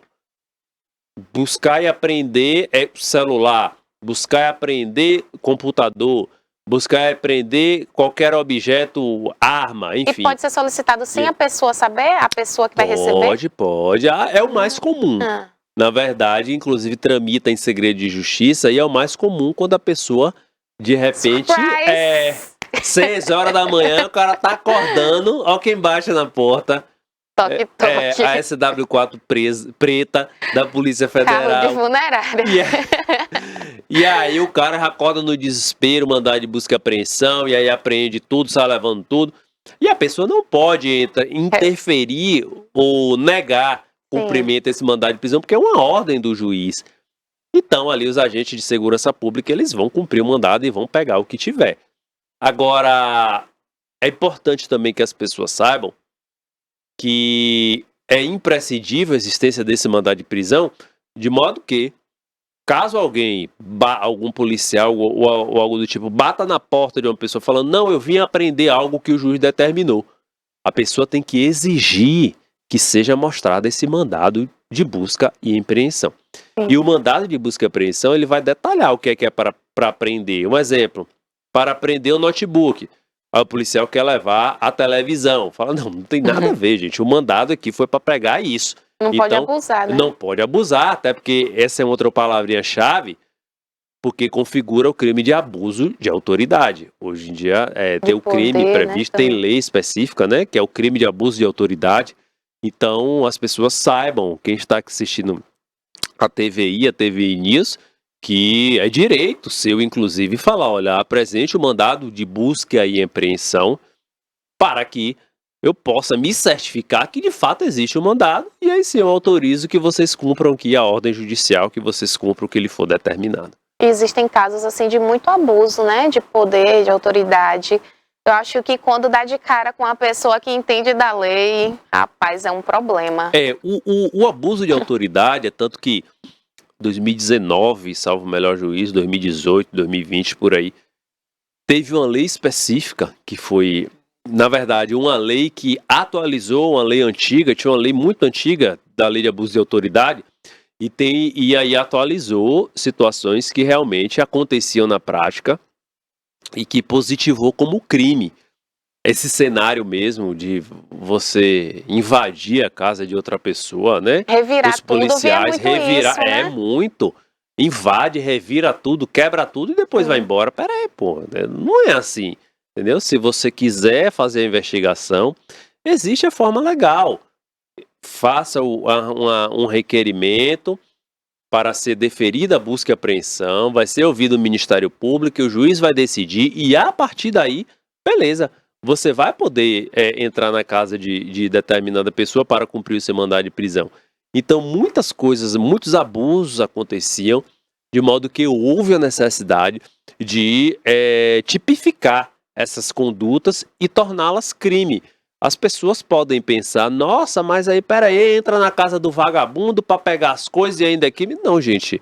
Na verdade, a proteção é daquelas pessoas de bem mesmo, cidadão. Porque, por exemplo, eu posso ser vítima, você pode ser vítima. Qualquer pessoa pode estar em casa e, de repente, algum policial ou alguém entra, invade a casa, fala, não, peraí, mas cadê o mandado de busca e apreensão, Teve um caso até de uma famosa, aquela doutora Deolane, sua colega aí, advogada, né? Que ela tava meio que fazendo publicidade para umas coisas de aposta, né? E ela tá fazendo, ela é Tirulipa também, né? Foi, muitos famosos. Tava fazendo publicidade para uma casa de apostas e aí acabou sofrendo investigação e tudo mais. Mas perceba que em toda situação tem que ter esse documento, essa autorização judicial, que é o mandado de busca e apreensão.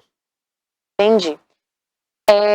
Sobre essa situação aí de revirar a casa, eu fiquei até com uma dúvida. Se a polícia bater na porta e a pessoa não tiver, eles podem arrombar a porta? Se houver autorização judicial para tanto, elas podem arrombar. Ah, então tem que ser um adereço a mais dentro do papel. Na verdade, na própria decisão, no próprio mandado de busca e apreensão, já coloca que, se necessário for, utilizar a força policial. Então, é por isso que a gente vê em alguns filmes, ou filme não, em reportagem, alguma coisa, policial pulando o muro, com aquele negócio de arrombamento e etc. Então, se houver necessidade, na própria decisão já fala que pode utilizar de força policial para tanto. E as algemas são obrigatórias? Aí surgiu uma discussão, na verdade teve um caso emblemático no Brasil, não sei se você recorda, que foi da prisão do banqueiro Daniel Dantas ou Celso Daniel, não me lembro. Ele foi preso pela Polícia Federal numa operação, e até hoje na cabeça eu tenho essa imagem dele, né? Passou em todos os meios de comunicação, ele sendo algemado e levado para o presídio. E a partir dali surgiu uma discussão, na verdade uma discussão que já existia, que foi amadurecida a partir daquele episódio. Existe a necessidade de colocar algemas numa pessoa que está sendo presa? Aí surgiram duas correntes. A primeira dizia que sim, porque se a pessoa está sendo presa tem que realmente ser algemado. E a segunda dizia que não, porque isso faz parte do chamado direito penal simbólico. Isso aí seria um símbolo do Estado levar alguém algemado, mesmo que a pessoa não apresente resistência. Aí foi que o Supremo Tribunal Federal, naquela ocasião, ele editou uma súmula vinculante. O que é uma súmula vinculante? É um entendimento do Supremo Tribunal Federal, que é a corte máxima do nosso país, que ela acaba vinculando todos os órgãos da administração pública e todos os órgãos do Poder Judiciário. Por isso que se diz súmula vinculante, em termos práticos acaba sendo uma lei que todos têm que cumprir. Falando o seguinte, que somente haverá uso de algemas quando realmente necessário, quando a pessoa apresentar resistência. E foi mais além, falou sob pena de responsabilização criminal, civil e administrativa do agente policial que descumprir esse entendimento do Supremo. Então, o cenário atual é o quê? É que somente será utilizado o uso de algemas se a pessoa oferecer resistência à prisão. A pessoa recebeu voz de prisão. Olha, o senhor está sendo preso, estou aqui cumprindo um mandado de prisão, ou então o senhor está sendo preso em flagrante. Se a pessoa falar, tudo bem, vou na delegacia sem problema nenhum, não tem necessidade de colocar algemas, de modo que, nesse cenário em que não há resistência, e caso haja a aplicação de algemas, o agente policial que colocar algemas, ele pode responder criminalmente por abuso de autoridade, civilmente, eventualmente, uma indenização por aquela pessoa que foi presa, e administrativamente, uma representação administrativa no órgão em que ele é vinculado. E agora, se o cara falar, tô aqui com mandado de prisão, o senhor está preso. E aí o cara começa a se debater, começa a ir pra cima dos policiais, querer brigar, querer, enfim, querer fugir, etc.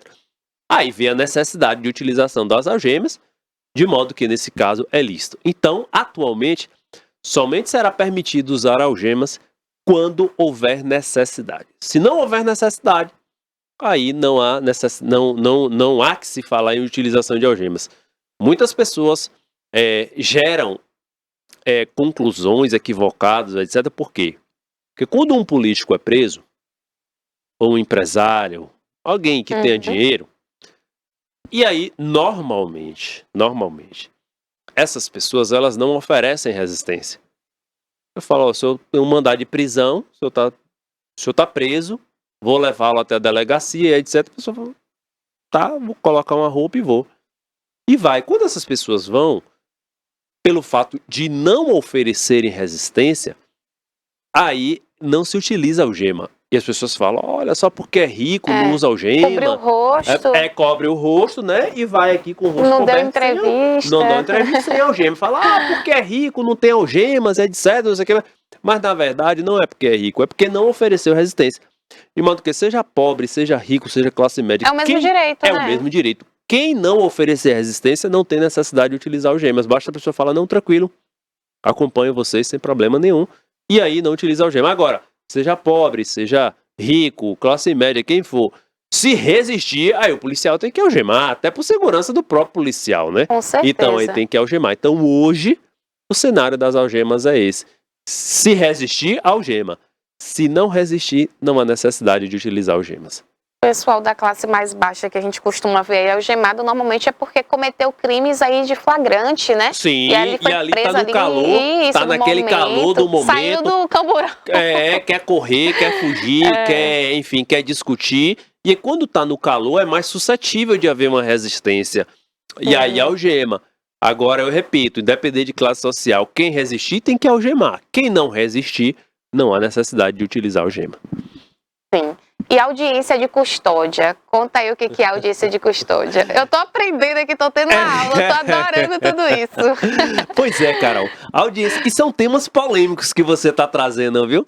Temas Já polêmicos. quero ficar informada, senão que eu vá cometer um crime, Sim. pelo amor de Deus. Mas se cometer, já tem aqui do Geraldo Calazans pra me defender. Temas polêmicos, Carol, por causa do seguinte, porque as pessoas, eu sempre gosto de falar isso, leem e ouvem apenas o que lhe convém e absorvem o que lhe convém. Outro instituto muito importante é a audiência de custódia. Sim. E aí as pessoas falam, a audiência de custódia é para o juiz passar a mão na cabeça de bandido.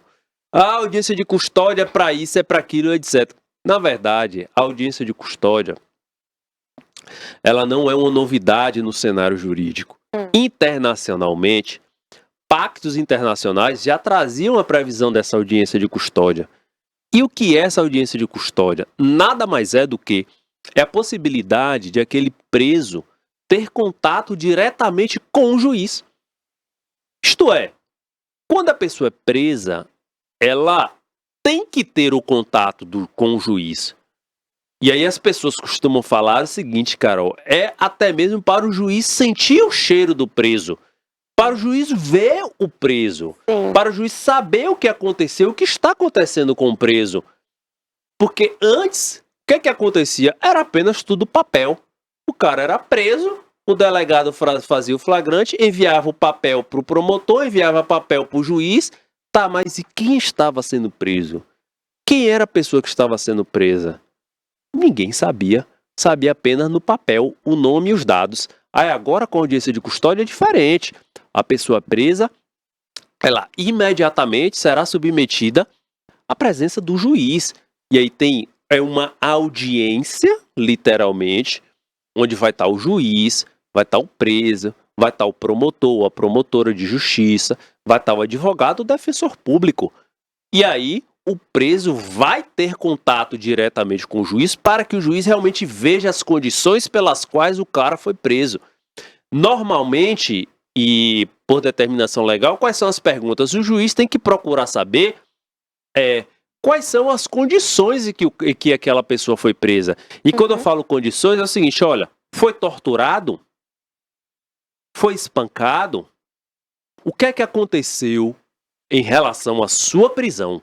Sim. Porque, Carol, a gente, infelizmente, aqui é uma análise crítica até, existe ainda o Instituto da Tortura no Brasil. Muitas pessoas são torturadas, muitas pessoas elas são espancadas, e aí quando chegam, foi flagranteada, foi presa.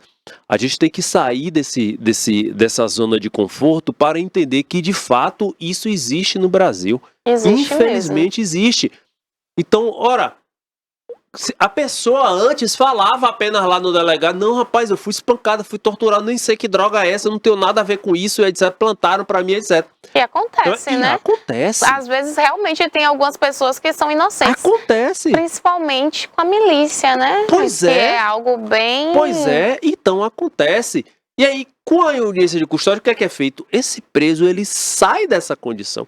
E ele vai à presença do juiz, e lá no juiz, o juiz vai ver nos olhos do preso para verificar se realmente aquele cara foi torturado, se não foi.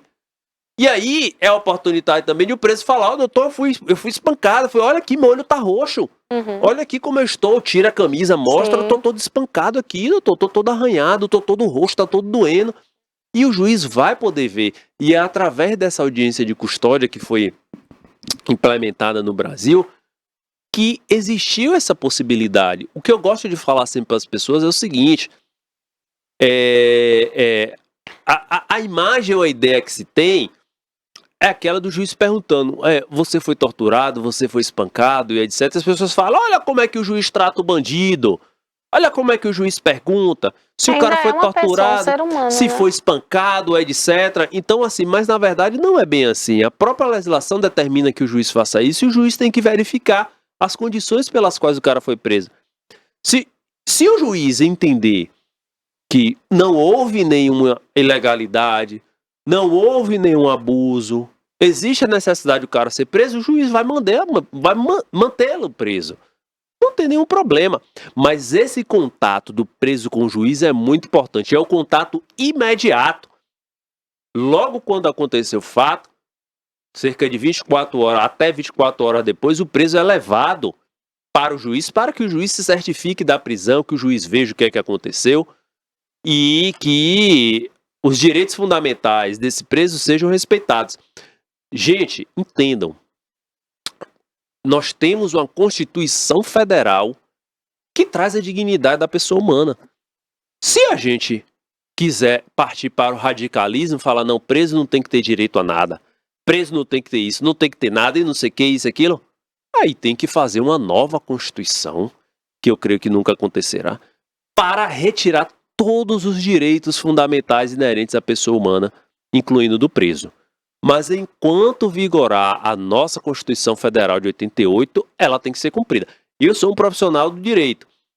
Além de advogado, também sou professor universitário. Então, eu estudo a Constituição e eu tenho que defender a Constituição. Então, a Constituição Federal, ela determina que seja feito dessa forma.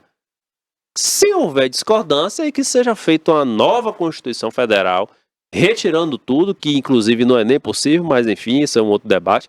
Uma nova Constituição Federal, retirando esse direito do preso. E um dos direitos é o preso ter contato imediato com o juiz através dessa audiência de custódia. Sim. Ô, Geraldo, e quando a polícia apreende aquelas coisas que a gente vê na televisão, né? Tipo, preso foi pego com vários celulares, quantia em dinheiro. Pra onde que vai esses pertences? Essa é uma curiosidade que as pessoas têm bastante. Fica com o que isso? Tudo aquilo ali fica apreendido e depositado judicialmente. Vamos dar alguns exemplos. Se foi um roubo, O que né? pode acontecer?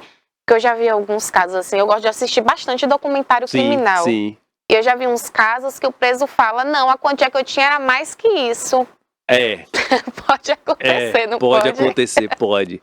Mas aí o ônus da prova é do preso, né? Porque o preso fala, olha, foi apreendido 10 mil. Não, foi apreendido 50 mil. Pra onde foi outro? Possa ser que se instale alguma investigação e aí é difícil a palavra comprovar. De um contra outro, ele já tá preso mesmo, sem credibilidade. É difícil. Mas assim, imaginemos que houve um roubo de um celular. A vítima foi registrar a ocorrência, né? E tempos depois, a polícia foi em diligência e prendeu o cara com celular. Pergunta à vítima se foi aquele celular, a vítima apresenta elementos para comprovar que o celular Número é do dela. e-mail, né? Então, então, consequentemente, o celular é restituído para a vítima. Então não tem problema. Agora, imaginemos que tenha sido uma prisão por tráfico de drogas. Foi apreendida drogas, balança de precisão, dinheiro, armas e tudo mais. Então, esse produto, o que foi ilícito, né, a droga e tudo mais, ele vai ficar apreendido para posteriormente ser tudo incinerado, ou seja, tudo queimado, as armas destruídas e é tudo incinerado.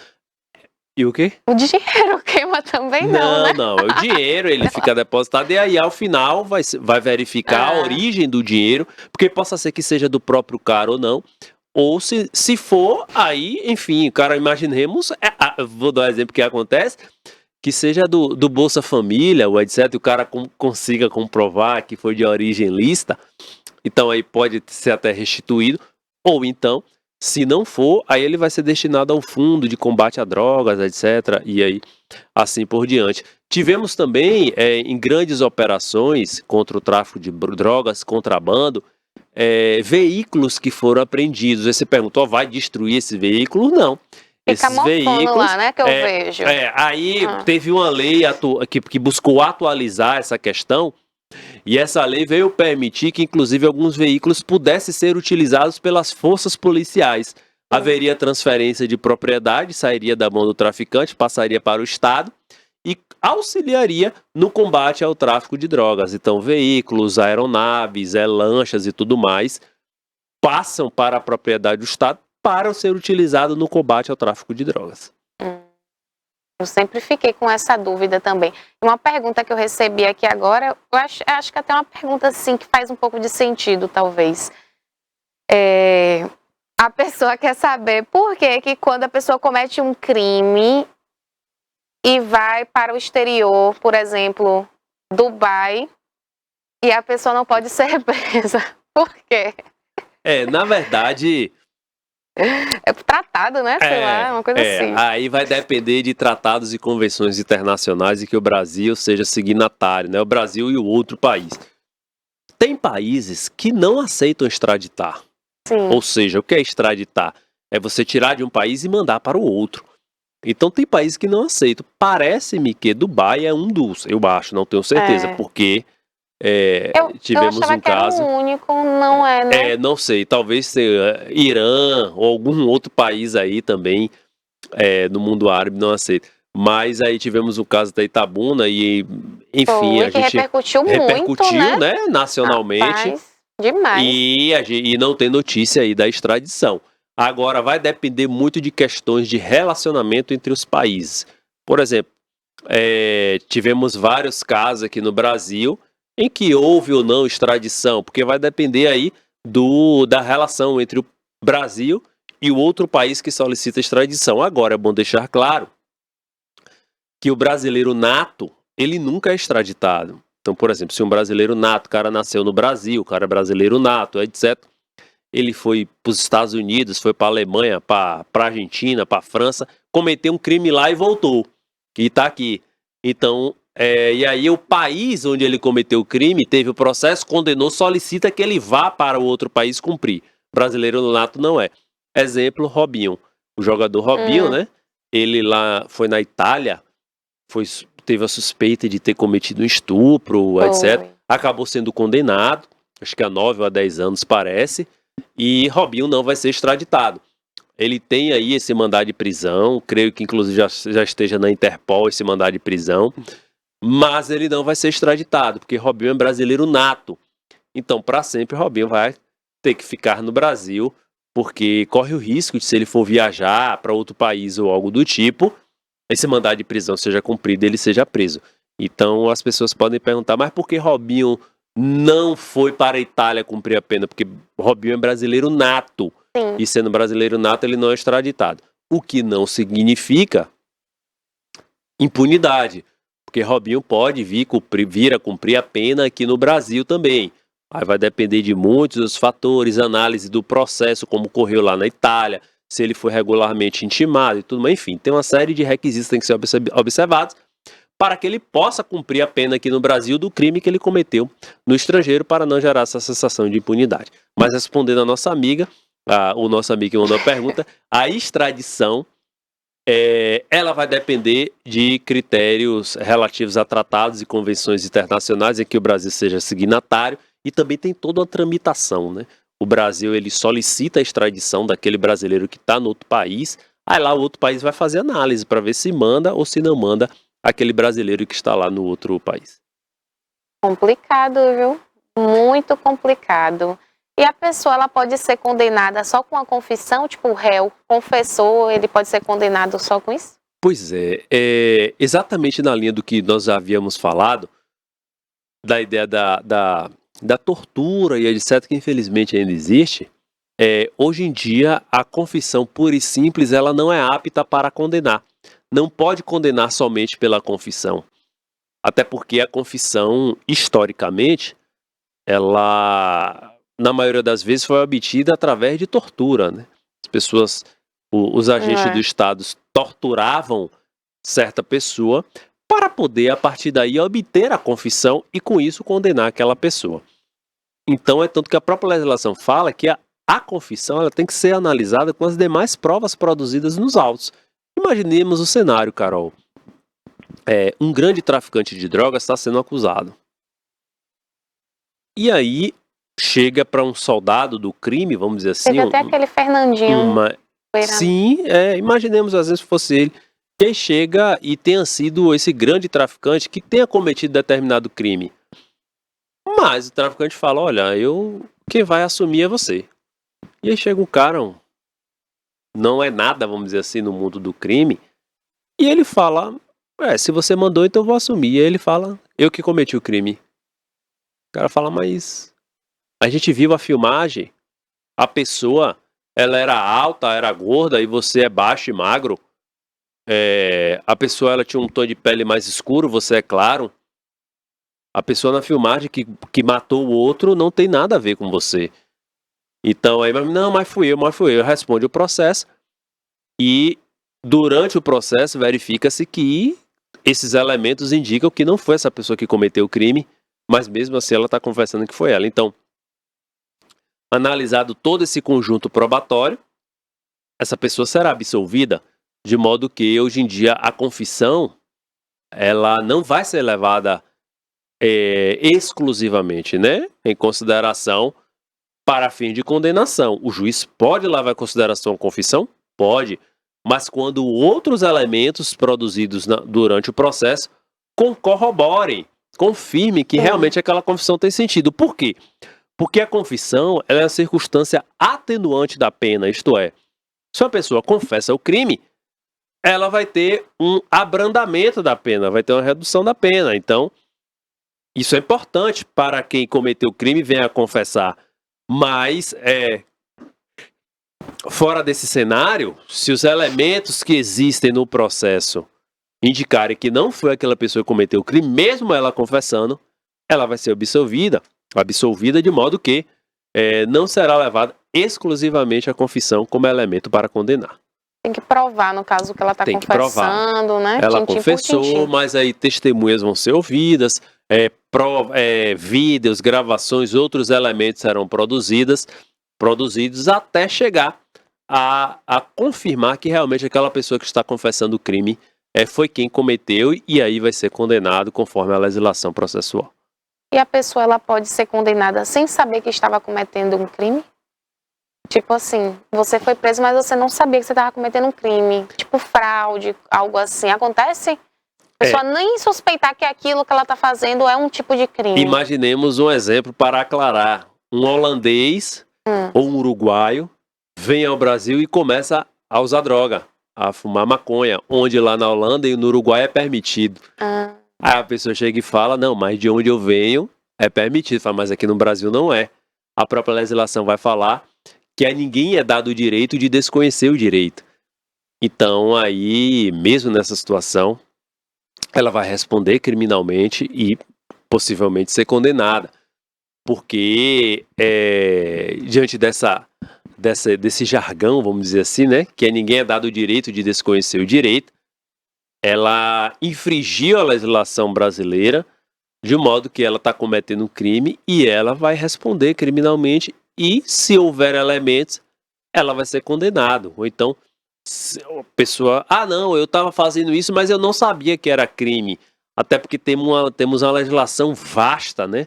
Imensa, muitas leis no Brasil, mas, mesmo assim, por força de que ninguém é dado o direito de desconhecer o direito, então a pessoa vai responder criminalmente e vai vir ser condenada. Mesmo que ela não sabia que era crime, ela vai ser processada criminalmente. Geraldo, por isso que é importante quando viaja, né? Você estudar a história do país. Estudar. É que nem a questão lá no Catar, né? Que tava tendo a Copa, lá eles não aceitam, né? Bebida LGBT alcoólica também. LGBT, bebida alcoólica é lugar público, não pode. Então aí, seria um imaginemos, tipo de sim, a brasileiro, vaca lá na Índia, que é sagrada, não pode comer carne não pode bovina. comer. Então imaginemos o brasileiro lá no Catar, né? Tem muitos que queriam se aparecer, se deram mal. Sim. Chega lá e fala, não sabia, lá no Brasil permitir que... Não, meu amigo, não tem essa de não sabia, Lá não. do Brasil. Aqui a legislação local você tem que respeitar. Tem que respeitar a legislação do país. E aí vai ser processado e muito provavelmente condenado. Óbvio, a pena vai ser aí, vai ser gradativa, né? A depender, vai ter o máximo, vai ter o mínimo de pena. Mas a pessoa, mesmo que alegue que não sabia que era, ela vai ser processada criminalmente e tudo indica que vai ser condenada. Aí acontecendo isso lá, a pessoa pode entrar em contato com o advogado dela, que é daqui, e o advogado resolver à distância, como é que funcionaria isso? Pois é muito complicado, né? Seria melhor contratar um lá, até porque o de lá vai conhecer a legislação local, porque para cada país existem diferenças entre as legislações. No Brasil é de uma forma, na Argentina é de outra, nos Estados Unidos é de outra, na França é de outra, lá no Catar é de outra. Então seria interessante contratar um advogado local para poder resolver a situação. E com certeza os advogados vão aproveitar dessa situação, vão meter a faca e vão cobrar alto para a pessoa, porque bate o desespero, né? Imagine você estar em outro país. Logo onde? Pois é, tá em outro país e você não saber aí o que é que acontece, como é que vai acontecer. Então aí com certeza vai contratar um advogado lá na própria, no próprio local, lá no Catar ou qualquer lugar que seja, para poder fazer a defesa. Melhor do que você contratar um daqui, porque a legislação é diferente, costumes diferentes. Então é melhor contratar um de lá mesmo para poder estar resolvendo essa situação. Tem uma outra pergunta aqui. Tem como limpar os antecedentes criminais? Existe um instituto chamado de reabilitação. O que é reabilitação? Quando a pessoa termina de cumprir a pena, após 5 anos, ocorre toda a limpeza, vamos dizer assim, dessa ficha. A limpeza dessa ficha criminal. Não sabia disso. Então, perceba, é tanto que após 5 anos de cumprimento de pena, que tecnicamente é chamado de reabilitação, essa pessoa, ela, mesmo que tenha cometido o crime, tenha sido condenado e tudo mais, após 5 anos não pode ser considerada reincidente. Então aí, imaginemos o exemplo. O cara cometeu crime, ficou aí, 8 anos preso. Beleza. Depois desse período que cumpriu a pena, 8 anos, aí tem mais 5 anos. Esses 5 anos é o tempo correspondente para limpar a ficha criminal dessa pessoa. Então, se imaginemos que depois desses 5 anos, a pessoa veio a cometer um outro crime. Aí aquele primeiro crime que a pessoa foi presa não pode ser considerado como reincidente. Por quê? Porque foi depois desses 5 anos que já se reabilitou. Aí volta a ser primário novamente. Aí limpa a ficha criminal. Se porventura vier a ser condenado novamente, não é reincidente. Então tem todos esses benesses. Aí você pode perguntar, poxa, mas por que isso? Exatamente pelo critério que nós já falamos, que no Brasil não existe punição de caráter perpétuo. Então, se você deixar alguém eternamente sendo punido, o que é que vai acontecer? Aí vai virar algo de caráter perpétuo, de modo que a pessoa nunca vai se tornar primário novamente, limpar sua ficha e tudo mais. Por isso que existe esse Instituto da Reabilitação. E após 5 anos do fim do cumprimento da pena, é que a pessoa se livra de tudo e vai viver a sua vida normalmente. É o limpa-nome mesmo, né? Lá no direito do consumidor temos isso também, né? Que após 5 anos, a pessoa só pode ficar com o nome sujo. Né, a dívida. A pessoa só pode ficar com o nome sujo com no máximo 5 anos, né? Depois os registros saem. Inclusive, se após 5 anos ainda continuar com o nome sujo, lá no direito do consumidor tem direito à indenização por danos morais. Então aí seria mais ou menos isso, ficar com a ficha limpa. É bom entender de direito do consumidor, viu? Porque eu acho verdade, que é tanta coisinha, né, que a gente deixa escapar, que poderia ir aí revogar, correr atrás. É verdade. Geraldo, obrigada pela aula, viu? Ó, eu fiquei sabendo, falaram bem assim pra mim, Geraldo é aquele advogado que quando ele entra, o outro advogado treme com medo. Oh, meu Deus do céu! Gente, como é que eu vou entrevistar esse homem, senhor? Eu tava até com medo de perguntar as coisas, viu? Porque me colocaram uma pressão. Falaram que você, quando chega... Todo mundo treme. Eu falei, ô Jesus, eu já tava tremendo. O Geraldo entrou ali, eu falei, Senhor, perdi até o rumo da minha entrevista. Que nada, pai, que nada. Bondade sua. As pessoas que falaram, as fontes. Nada a ver, meu Deus do céu, nada disso. Mas eu agradeço, Carol, viu, pelo convite. Meu amigo Barbosinha, tô sempre à disposição. Para a gente estar batendo papo sobre esses temas. Eu falo sempre que a função social do advogado e da mídia, né? Está informando para as pessoas, alertando sobre os direitos, que é algo de suma importância, como você falou, são situações do dia a dia, que as pessoas têm que estar informadas. E eu parabenizo aqui a TVI por estar cumprindo essa função social, estar informando as pessoas, deixando a população sempre bem antenada, informada sobre os seus direitos. Qualquer coisa, estou à disposição. E um abraço. Com certeza, vou precisar, né, para saber mais sobre isso. Eu mesma já estou aqui me sentindo um pouco menos leiga, porque eu já estou entendendo muita coisa, viu? Rapaz, agora quem quiser debater comigo, tô expert. Tá pronta. Depois de uma aula dessa, você é professor também, né, Geraldo? Também sou professor. Foi muito boa a explicação, realmente, a explicação de quem tem costume de falar bastante para outras pessoas. Excelente, parabéns. Obrigado, Carol, obrigado. E Geraldo, você tem escritório aqui em Itabuna, né? Tem Itabuna, Aí, quem estiver assistindo e precisar de um advogado... meu escritório lá no Módulo Center, mas aí as pessoas podem procurar os advogados de sua confiança para poder tá buscando aí a tutela dos seus direitos, né? Em Itabuna, é importante falar que tem tem excelentes advogados aqui em Itabuna e região. E qualquer dúvida aí é só procurar um advogado de sua confiança que com certeza estará muito bem servido. Com certeza. Brigadão, viu, Geraldo? Quero desejar já um ótimo ano novo para você. Sim. Já escolheu a cor de roupa? Sempre amarelo. Sempre. Prosperidade, dinheiro. Sempre amarelo. E aí também desejar um feliz ano novo para você e para toda a equipe aqui da TV News, meu amigo Barbosinha também. Feliz ano novo para todos e que Deus nos abençoe em 2023, repleto de muita prosperidade e paz. Amém. Obrigada, Geraldo. E você aí que está me assistindo, sabe da parceria que a TVI tem com o Portal à Tarde, né? Então, se você quer ficar por dentro de todas as notícias que acontecem aqui na região, é muito simples. Pelo Portal à Tarde, você vai conseguir acompanhar tudo, que é o jornalatarde.com.br.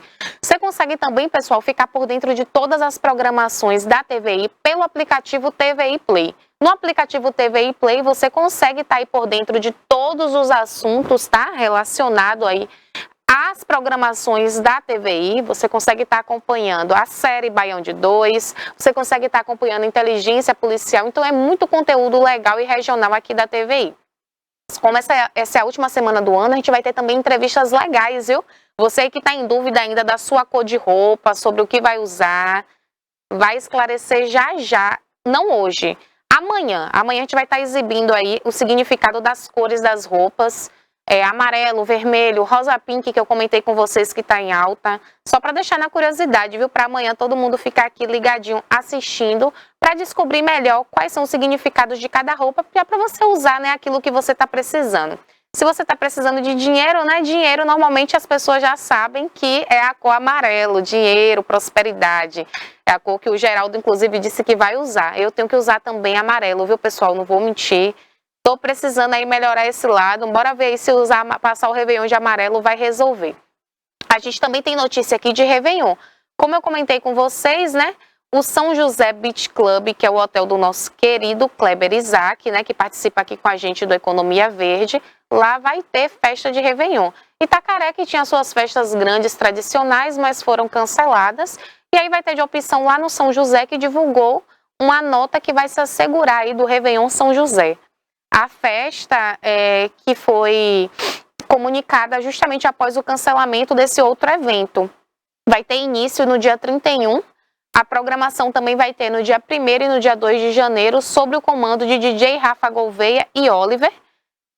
Será a melhor e mais exclusiva festa voltada para famílias e casais do litoral baiano e para todos aqueles que desejam natureza, boa música e excelente gastronomia, prometeu aí, né, a diretora do São José Beach Club, a Karen Ferraz, que é irmã do Kleber Isaac, isso mesmo. Então, para você aí que ainda não sabe onde vai passar o seu Réveillon, você tem essa opção aí do São José, que vai ser um excelente Réveillon, né?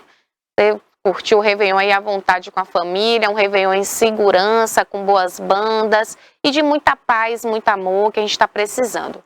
A gente tem uma notícia também muito importante, que é sobre saúde, um estudo que mostra aí a viabilidade de medicamento no combate ao HIV, isso mesmo. Estudo mostra que a oferta imediata de profilaxia pré-exposição ao HIV é viável no Brasil com baixa perda precoce de acompanhamento. Os resultados publicados na edição de 21 de dezembro do The Lancet HIV, uma das mais conceituadas revistas científicas do mundo, mostram que a adesão à PrEP, a retenção ao serviço a longo prazo foram boas.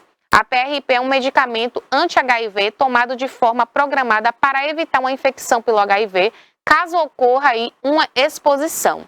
A pesquisa foi conduzida pelo Grupo de Estudo no Brasil, México e Peru de 2018 a 2021 e teve como objetivo central avaliar a viabilidade da oferta PrEP oral diária nesses 3 países, servindo de espelho para iniciativas similares na América Latina. Ao todo participaram aí 9.509 pessoas, sendo 3.928 no Brasil, 3.288 no México e 2.293 no Peru. A maioria, né, que é 94,3%, gays, bissexuais e outros homens cisgêneros que fazem, né, a prática aí sexual com outros homens. Os demais, 5,7% são travestis e mulheres trans, população mais afetada pela pandemia de HIV e AIDS na América Latina. A maioria com idade entre 18 e 30 anos. Os resultados mostram que a adesão à PrEP e a retenção ao serviço longo prazo foram boas, sendo pior entre os mais jovens e mais vulneráveis. E a incidência de HIV foi muito baixa, sendo que maior nas populações mais vulneráveis e de baixa adesão aí do PrEP. De acordo com os estudos, a PrEP comprovou ser uma importante tecnologia de prevenção, especialmente junto à população com HSH, travesti e mulheres trans na América Latina. A pesquisa aponta que os determinantes sociais e estruturais de risco ao HIV precisam ser abordados para a plena realização dos benefícios da profilaxia. A etapa inicial do IMPrEP, ligada à oferta PrEP oral diária, foi uma iniciativa da Fundação Oswaldo Cruz, a Fiocruz, em parceria com o Departamento de Doenças de Condições Crônicas e Infecções Sexualmente Transmissíveis do Ministério da Saúde do Brasil. A Universidade Peruana Caetano Heredia de Peru, a Clínica Condesa do Instituto Nacional de Saúde Pública, ambos no México, da Agência do Brasil. Então, a gente sabe aí que o HIV realmente é uma doença muito difícil, que acomete muitas pessoas, né, que afeta aí diretamente na imunidade. A gente fica feliz em ver estudos avançando sobre esse assunto, né, e que em breve a gente possa anunciar de fato uma cura para essa doença. A gente tem aqui também a notícia do Senai Bahia, que prorrogou as inscrições para bolsas de estudos em cursos técnicos. Isso mesmo. O Senai Bahia prorrogou até o dia 9 de janeiro as inscrições para os candidatos a bolsas de estudos em cursos técnicos no processo seletivo 2023.1. São ofertadas aí 600 bolsas em cursos nos formatos presencial e semipresencial em diferentes regiões do estado. As inscrições são gratuitas e devem ser feitas aí pela internet. No sul da Bahia, as vagas na unidade de Ilhéus são para o curso de Desenvolvimento de Sistema e Eletrotécnica no período noturno. As demais oportunidades são no município de Alagoinhas, Barreiras, Camaçari, Feira de Santana, Juazeiro, Lauro de Freitas, Luiz Eduardo Magalhães, Vitória da Conquista e Salvador. São ofertadas vagas em cursos como administração, automação industrial, desenvolvimento de sistemas, edificações, eletromecânica, eletrônica, eletrotécnica, logística, manutenção automotiva, mecânica, petroquímica, química, redes de computadores, refrigeração e climatização de segurança do trabalho. Então são muitas bolsas aí para você que está querendo buscar, né, agregar seu currículo, ter uma outra especialização. É importante você entrar aí nesse curso. É um curso, né, promovido aí pelo Cine Bahia, onde você pode agregar mais conhecimento e aumentar aí o seu currículo. O MEC também, pessoal, antecipou as inscrições para SISU, ProUni e FIES. Você estudante aí, atenção. O Ministério da Educação antecipou o período de inscrições nos processos seletivos do Sistema de Seleção Unificada, que é o SISU, e do Programa de Universidade para Todos, o ProUni, e do Fundo de Financiamento Estudantil FIES, em 2023. De acordo com a pasta, o objetivo da antecipação é alinhar as seleções com os calendários das instituições de ensino superior. O novo prazo de inscrições para o SISU é de 16 a 24 de fevereiro de 2023. O resultado será divulgado no dia 28 de fevereiro. Antes, o resultado estava previsto para 7 de março. As inscrições para o ProUni serão abertas no dia 28 de fevereiro e vão até o dia 3 de março. Já as inscrições para o FIES terão início no dia 7 de março e terminarão aí 3 dias depois. O número de vagas nos processos seletivos ainda serão divulgados. Nos processos seletivos, será levada em consideração a nota obtida no Exame Nacional do Ensino Médio, o Enem 2022. Para o ProUni, serão válidos também as notas do Enem 2021. Já no caso do FIES, quem concorreu a uma das edições do Enem a partir de 2010 poderá se inscrever. As inscrições deverão ser feitas aí no site Acesso Único. Então é importante ter muita atenção para não perder aí o prazo, se inscrever e ficar aí, aproveitar, né, esses benefícios que você, estudante, tem para ingressar na universidade. São 3 benefícios, que é o SISU, o ProUni e o FIES. A gente tem uma notícia também aqui de Itabuna que inicia a transferência de feirantes, isso mesmo, do São Caetano para o Galpão. Uma notícia atualizada, né? A gente viu aí que até a reforma ali da feira ficou para começar a colocar em prática agora no final do ano. Está sendo bem no finalzinho, mas está acontecendo. A gente teve o governador aí que foi apoiado pelo prefeito eleito, então era de se esperar que essa obra acontecesse já que foi assinada pelo quê? O antigo governador, que era o Rui Costa. Feirantes, então, do São Caetano em Itabuna vão trabalhar no antigo galpão da fábrica de calçados a Kildare, no prolongamento da Avenida Manuel Chaves, no mesmo bairro. Iniciada nesta semana, a transferência é temporária e foi definida de modo consensual, segundo a Prefeitura. A medida foi necessária para o início da requalificação da Feira Livre, obra que será tocada em uma parceria do município com o governo do estado. O secretário de Segurança e Ordem Pública, Humberto Matos, explica que o galpão está sendo adaptado para receber os feirantes. A expectativa é de que o novo espaço provisório da Feira Livre do São Caetano esteja em pleno funcionamento no dia 5 de janeiro. O espaço receberá toldos e demarcações, além de ser beneficiado por reforma hidráulica e elétrica. O Humberto Matos, ele disse o seguinte: neste primeiro momento, 208 feirantes que trabalham em box estão sendo transferidos, mas o galpão abrigará um total de 400 feirantes, inclusive aqueles que trabalhavam na área externa da feira, acrescentou Humberto Matos.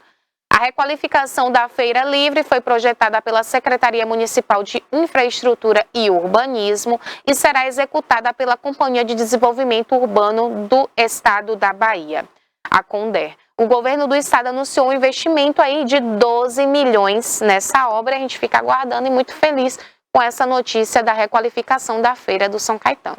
O nosso horário está chegando aí no final, pessoal. Eu quero agradecer o carinho da audiência, né? Desejar um ótimo almoço a todos. Vai acontecer a reprise da programação às 13 horas, após o programa Alerta Cidade, que vai acontecer ao vivo. E também às 18 horas a gente retorna amanhã. Vocês vão ficar com a próxima programação, que é o Alerta Cidade.